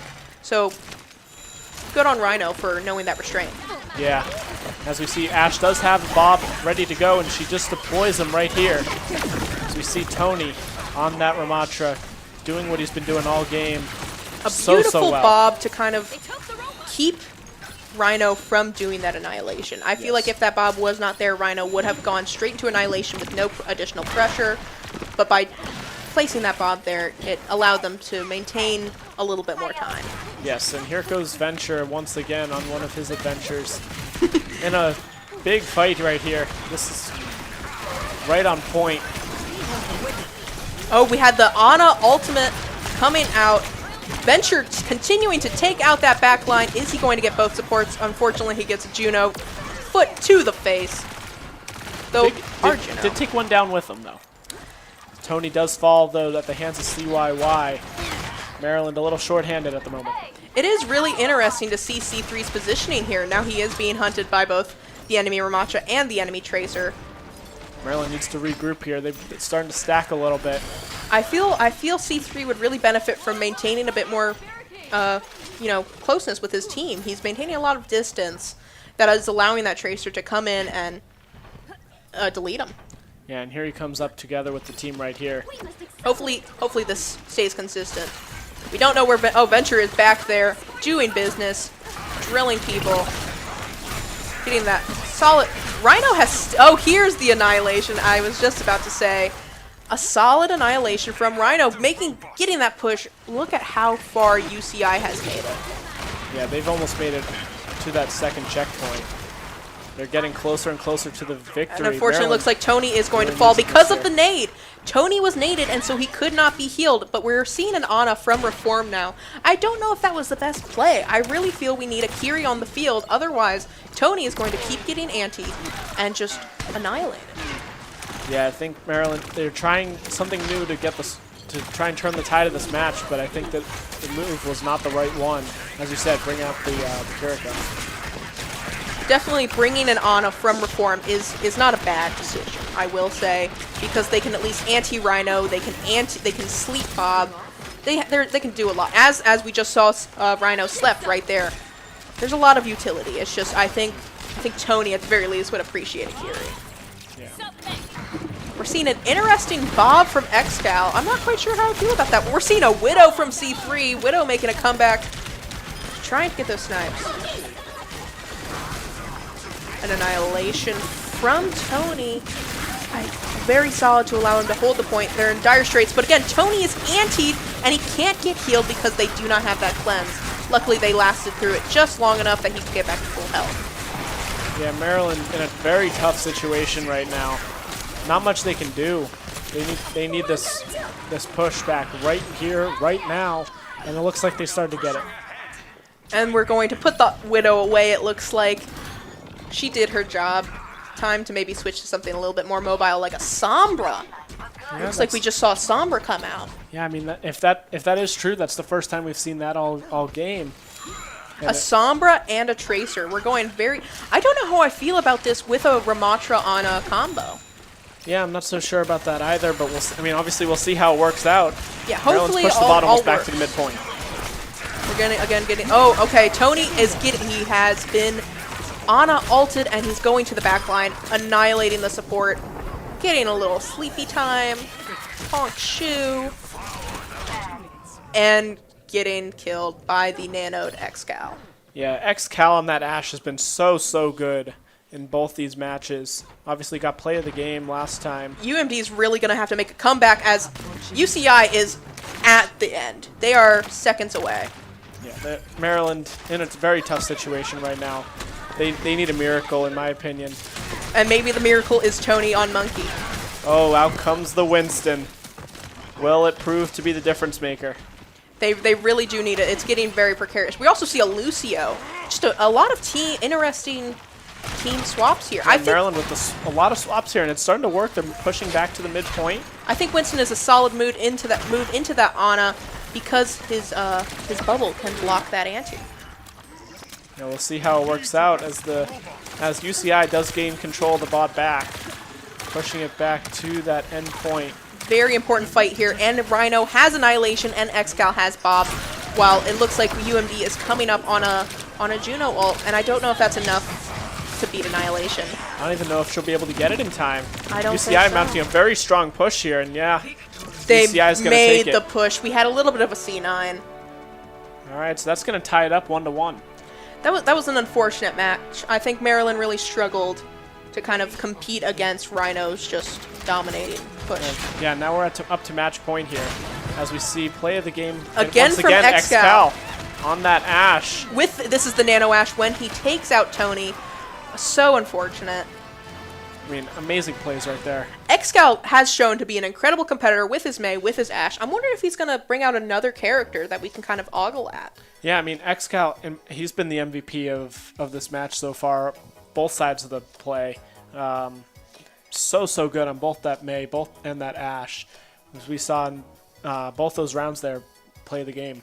Though I will say, for UCI, they're doing a lot of work. Yes, especially that Ana did work very well for them. Because of the reluctance to bring out a Kiri, and I'm sure there's a lot of valid reasons, but I really think Tony would have benefited from it way earlier. At the very least, keep the Kiri enough to scare the Ana to switch out, but Ana she kept anteing Tony, and you can't do anything without a cleanse.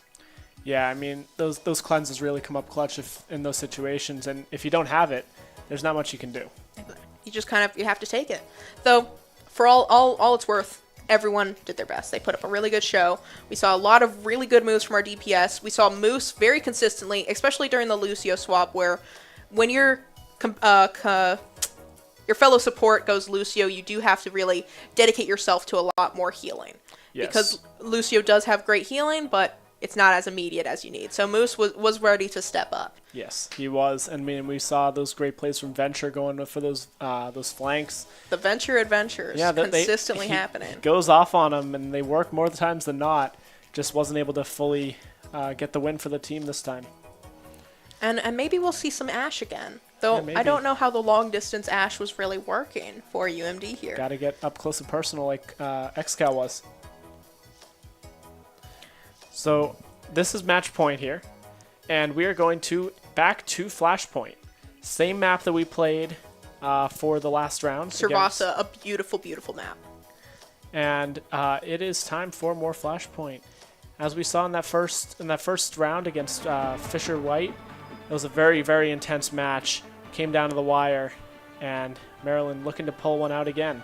I'm really excited to see what the teams bring out today. Excal, once again, on Ash. Not surprising. Not surprised in the slightest. But CYY, apparently, maybe going Widow. How do we feel about that?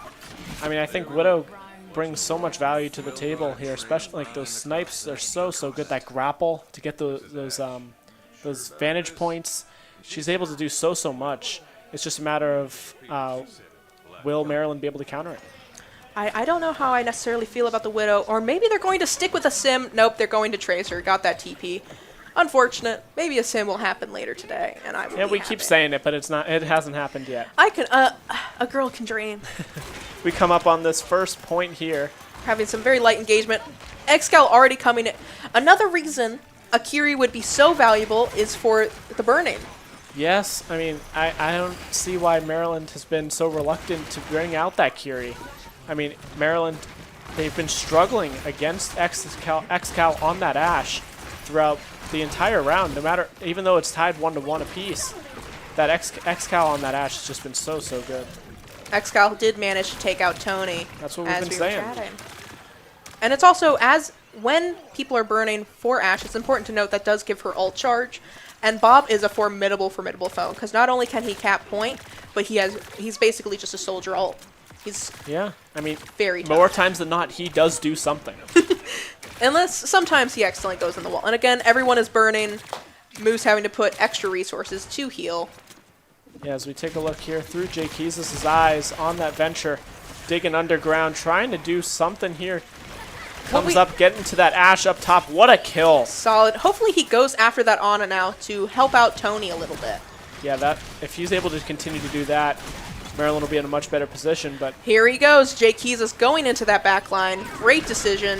Distracting the support, preventing Rhino from getting the health he needs. Though Rhino does have Annihilation already. Very scary sight to have an Annihilation this early on. Rhino just consistently really just dominating these Ramatra 1v1s. Yeah, and I feel like that's something that Tony needs to try and avoid. He's got to get at least someone to back him up. Maybe it's C3, looks like maybe Venture is hiding in a little hole there. Wonder what Jake Keys... Oh, there's Jake Keys is coming out, trying to help Tony up. Had a pulse. Another reason the cleanse could help. Cassidy all coming in for C3. Oh, but the Ramatra wall unfortunately eats it. You're not able to get the value he wanted. Oh, it's looking a little scary for UMD as UCI is coming up not only on Annihilation, but also a Juno ult. Yeah, very scary sight right there. Brigit trying to make her way forward. This Excal gets yet another kill, this time on Jake Keys. UCI has recap point and is about to has taken the lead. I don't know how we're feeling. This has been very back and forth. It's very even on percentages. They're staying solid. I mean, I think Jake Keys with that kill up on Ashe. Oh, though is something that he needs to be able to get more of. If UMD does not make it to the point right now, we unfortunately will lose this point. They got to push forward. Brigit shield coming up, not going to do anything. I don't know how much Rally will help.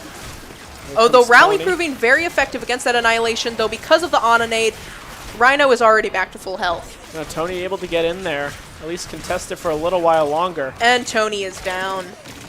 Rhino with another great play. Excal with a kill. Looks like UCI has taken that point. That round does go to UCI. I can't say I'm too surprised. Yeah, I mean UCI has played better this round. Oh, we're having a Sojourn. This is the first time we've seen a Sojourn tonight. I'm wondering what the plan is here. I don't know, but I'm excited to see it. I'm excited for anything new. I really am too. I mean, we've seen a lot of the same comps, so anything new would be nice to see.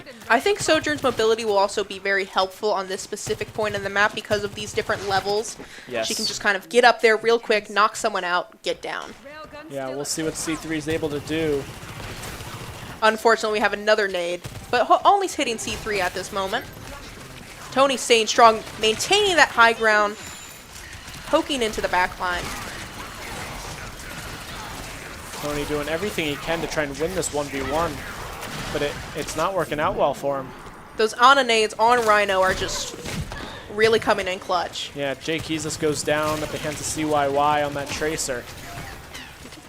Maryland needs to get a big momentum shift here. UCI has capped point, and I think UMD can take it back. They do a little regroup.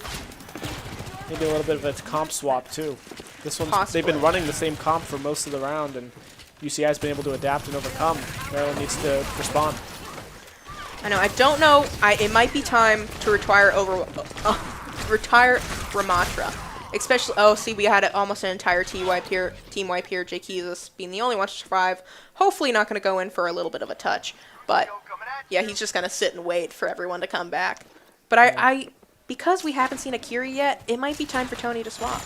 Yeah, I think that might be the best decision that he can make. He's staying on that Ramatra for now. He does almost have Annihilation, so I have to give him that. But we also did see how he was able to work out that Diva earlier, so maybe he goes for that. I don't know how well Diva would fare into Rhino's Ramatra, because Rhino's Ramatra is so very active. Rhino is very good at defending his backline and can go right through Diva Matrix. So who would you say he should swap over to? I would almost bring back the Monkey. That sounds like a good idea to me. I think he really just needs to combat that Ana nade. I think that's a real challenge for him. He needs to be able to get behind Rhino and not be naded. Yeah, Maryland has been able to capture point, so they're gaining that percentage as right now. Maryland also has 3 ults on their side to UCI's 2. Good positioning here as C3. We do have a Sojourn ult coming up. Not being used yet, as though Moose will use the Juno ult. Great use of the Juno ult. Kind of helps maintain that holdover point, even though Rhino made it, though he's going to get quickly melted as he doesn't have his support with him. And Sojourn back up to yet another ult. Sojourn has not used the ult yet. It's the same one, but we have 3 ults. We have Tony with an ult, we have Sojourn C3 with the ult, and we have Jaykeezus with a pulse. I must have been seeing something then. A lot of firepower going on here. It's a very overstimulating game. Oh, we had a pulse place. Unfortunately, I don't think it hit, but because Sojourn ulted, was managed to take out Excal, which is a great pick. Yeah. Excal has proven to be... Oh, and a little accidental pick on CYY there. And that's going to be the point for Maryland. Great, we're now tying it up even. at 1 apiece, yeah. On to round, not round, but point number 3. Yeah. Tied up at 1. This will decide it all. Oh, no, sorry, this goes to 3 points. Yeah. So they're looking for that second. They gotta get this here so that they can get it to the match point. Once again, back to my favorite point on Tsubasa. Just a little bit of poking here, just kind of feeling each other out. We haven't seen, I believe, no team switches besides this Lucio, though he was swapped in quite a bit ago. He's coming up on beat, which I think would be very valuable against Rhino's Annihilation. Yeah, we've seen that multiple times where that beat able to cancel it out almost. Both Ramatras have Annihilation, though Tony was antied, so he couldn't really go in with that Annihilation. The anti continuing to be a real problem for Tony.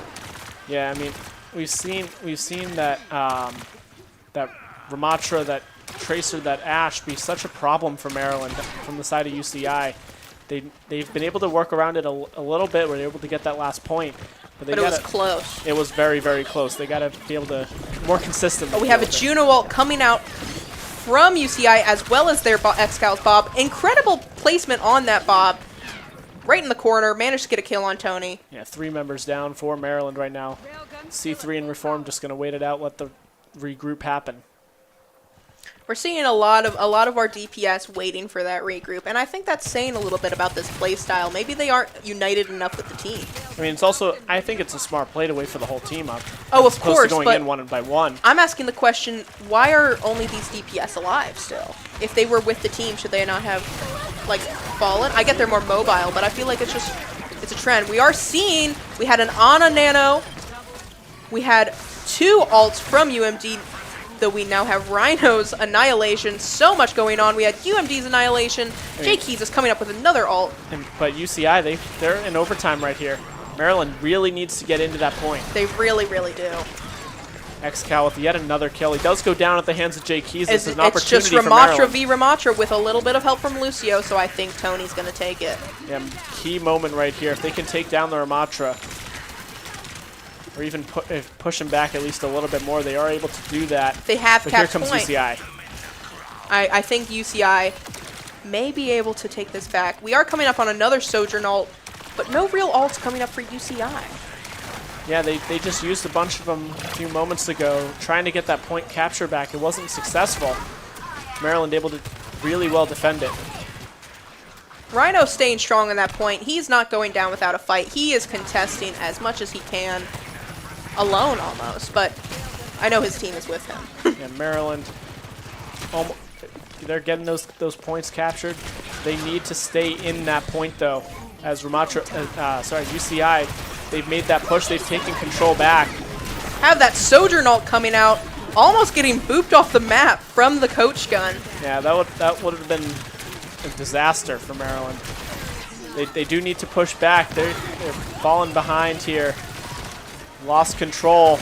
Even if they take point back here, there would be another fight, and unfortunately I don't think they would manage to win it, as Rhino's coming up on another Annihilation, and XCal's coming up on another Bob.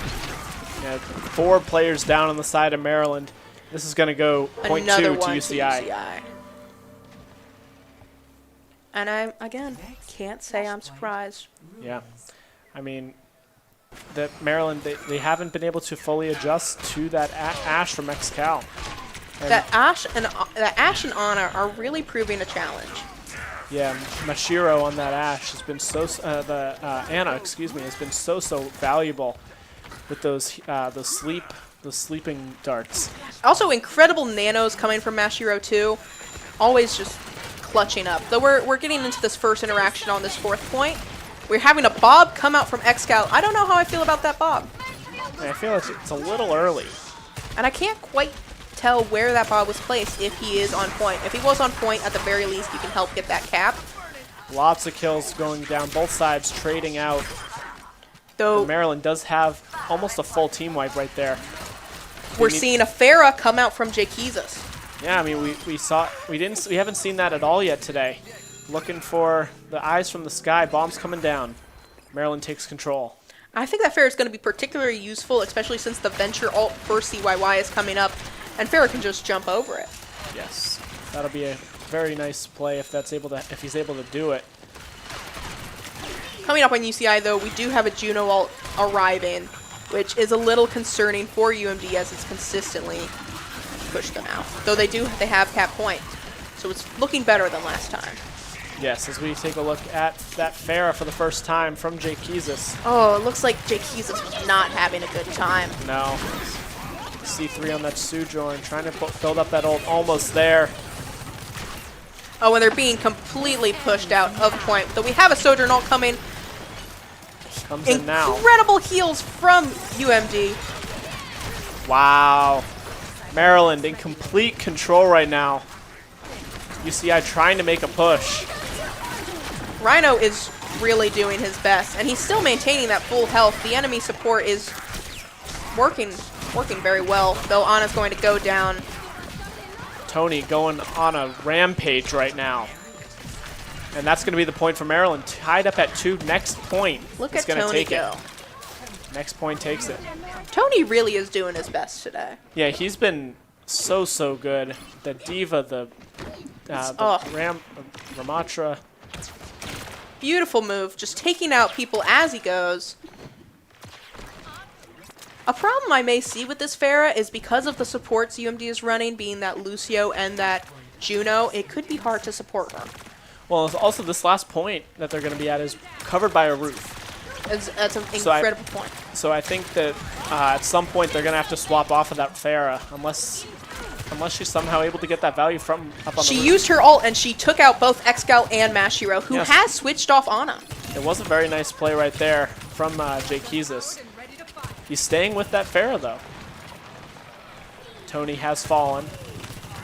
Maryland without their tank at the moment, needing to hold their ground. But they do need to push in. Capturing point right now. Coming up on a beat. Good to have in the back pocket, especially, and a great beat. Yes, perfect timing in my opinion. And did you see how he perfectly angled that to encapsulate as many people as possible? Yes. We're seeing an annihilation from both Rhino and Tony. I think Rhino's going to fall. I don't think he's going to get the support he needs in time. Nicely done right there from Tony. The rest of the Maryland team, they take control. That switch off of Ana, I think, is going to be a serious problem for Rhino because she could really roid him up as he was ulting. Yeah, they brought back the Brigade, and I'm not sure that was the right call for UCI. Maryland in control here. Almost at an ult from the Juno, almost at an ult from the Sojourn as well. Moose just making sure everybody's a little topped up, having a little fun, doing some poking right now. And there's that ult from Moose available to use and being popped. You see Farah coming in So from we're the sky. having UCI's Venture ult come out. Are they going to get any kills from that? Unfortunately, I don't think so. Reformed with a kill right there. CYY managed to take out C3. Great play because C3 does have ult and would have been very detrimental for UCI. Yes. So Maryland JK's lost control for the moment, though. Got to bring it back. Although this point has been the closest percentage-wise out of all 5 that we've played. It definitely has. And I think that's in part because of this Farah swap out, which has worked very well, and also the break swap out, which I think hasn't worked well. Yeah, and I think the fact that UCI swapped off of Anna to that break is part of the reason why it's so competitive. UMD needs to get on point as UCI is going to take it, and if they take this, it will be the entire game. The full team is there for Maryland. They're pushing forward right now. They got to get in there to restart the overtime counter. They do it. Venture keeps knocking Tony off of Tony point. almost down. He does fall. Is Maryland the team going to losing manage to touch? They do get one. They get 2. Moose doing his best to stay on, so they don't make it. Reform giving up, knowing he can't just live on the point. And that's going to be it. UCI has beat Maryland. It was a really good showing, I think, for Maryland. Yes, that was a very, very competitive match. Both sides played very, very well. So we take a look at the play of the game from C3. As Sojourn, I'm a little surprised. Let's take a look here. Not even an ult. Just demolishing. Building up her charge on Ramatra and then using it to take down the back line. Yeah, a solid Sojourn strat. Very nicely done right there by C3. I mean, he made that swap off of Cassidy, and that Sojourn worked out. It just didn't work out in the end for the team. I am glad we got to see a lot more diversity this game. We saw that Farah, we saw that Sojourn. It shows that the team knows that there is more to the roster. Yeah, I mean, and I still wish we saw that Kiri come out. I'm sure they have an incredible reason, and I'd be excited to really get into that with the supports after this game. But I feel like it really would have helped Tony out. Yeah, especially considering how far behind they were falling without the Kiriko against that Ana. When UCI swapped off the Ana, I was surprised. I mean, because it was working so well for them. I mean, they ended up winning anyways with the Brigade coming back. But I feel like I don't know why they swapped off it. I can see it possibly being because they wanted to get to that final point very quickly, and Ana, lover, she's a grandma, she's going to meander over there, and maybe they wanted that Brig to just kind of quickly get in there, use that shield to protect Ram as much as possible, and it worked out in the end, it really did, so they knew what they were doing. Yeah, so Maryland does fall to UCI in the second round. Not the end for them, but they have another round to play. They need to lock up the win though. UCI did take our first push game. I know they've taken this. Yes. So it's looking grim. Yeah, I mean both push games have been super competitive. Yeah, as we have another game coming up next. And we will be back with that in just a few moments.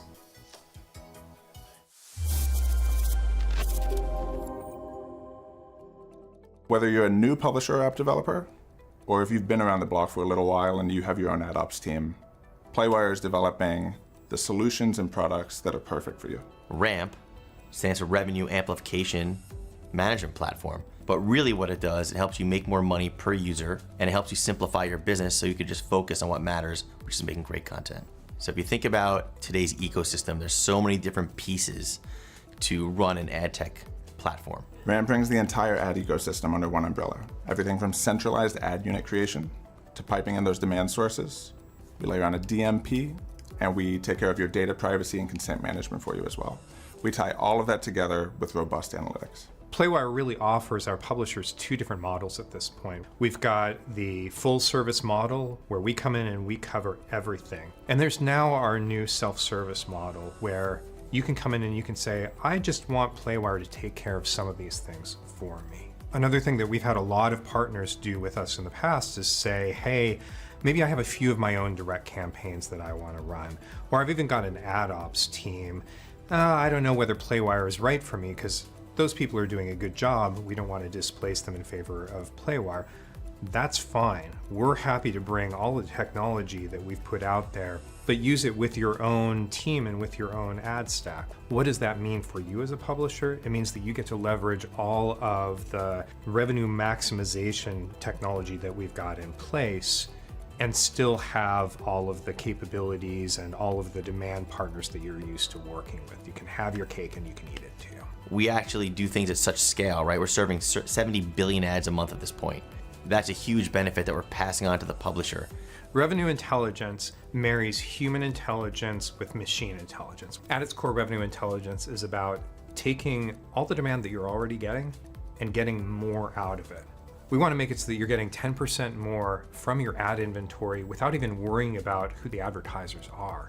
It's based on us going in and understanding what are the places where we can put additional price pressure on. There's all sorts of situations like this where you can eke out little benefits and add them all up. You're quickly at a point where you are getting that 10, 15, 20% uplift on your revenue without having made any changes in who's actually doing the advertising.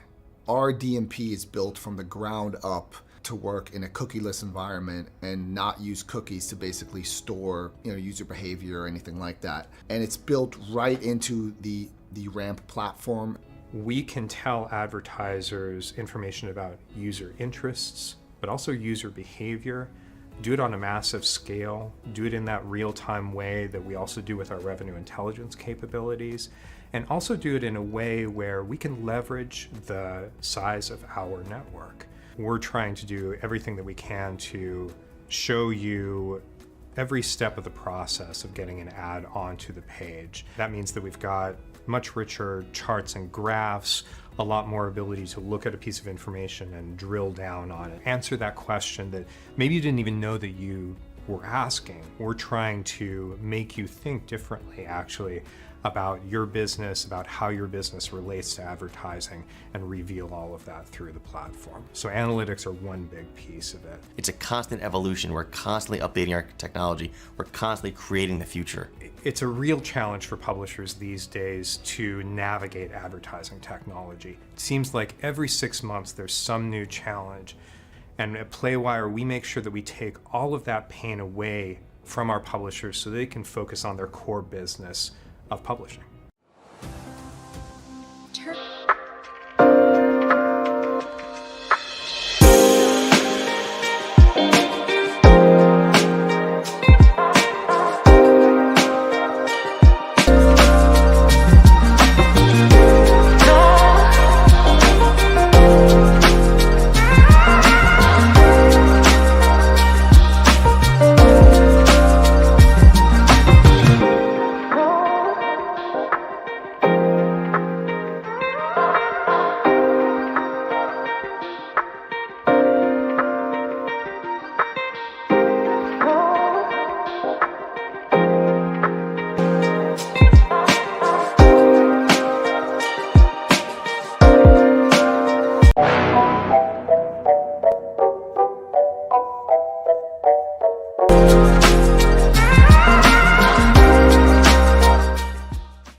Welcome back, everyone, and that will actually conclude our matches for tonight.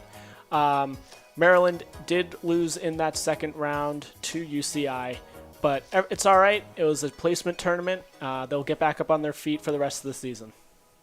And before we head out, we want to say thank you to our sponsors, Playwire, the Philip Merrill College of Journalism, and University of Maryland Recreation and Wellness. We really, really, really appreciate their support. Yeah, we really do.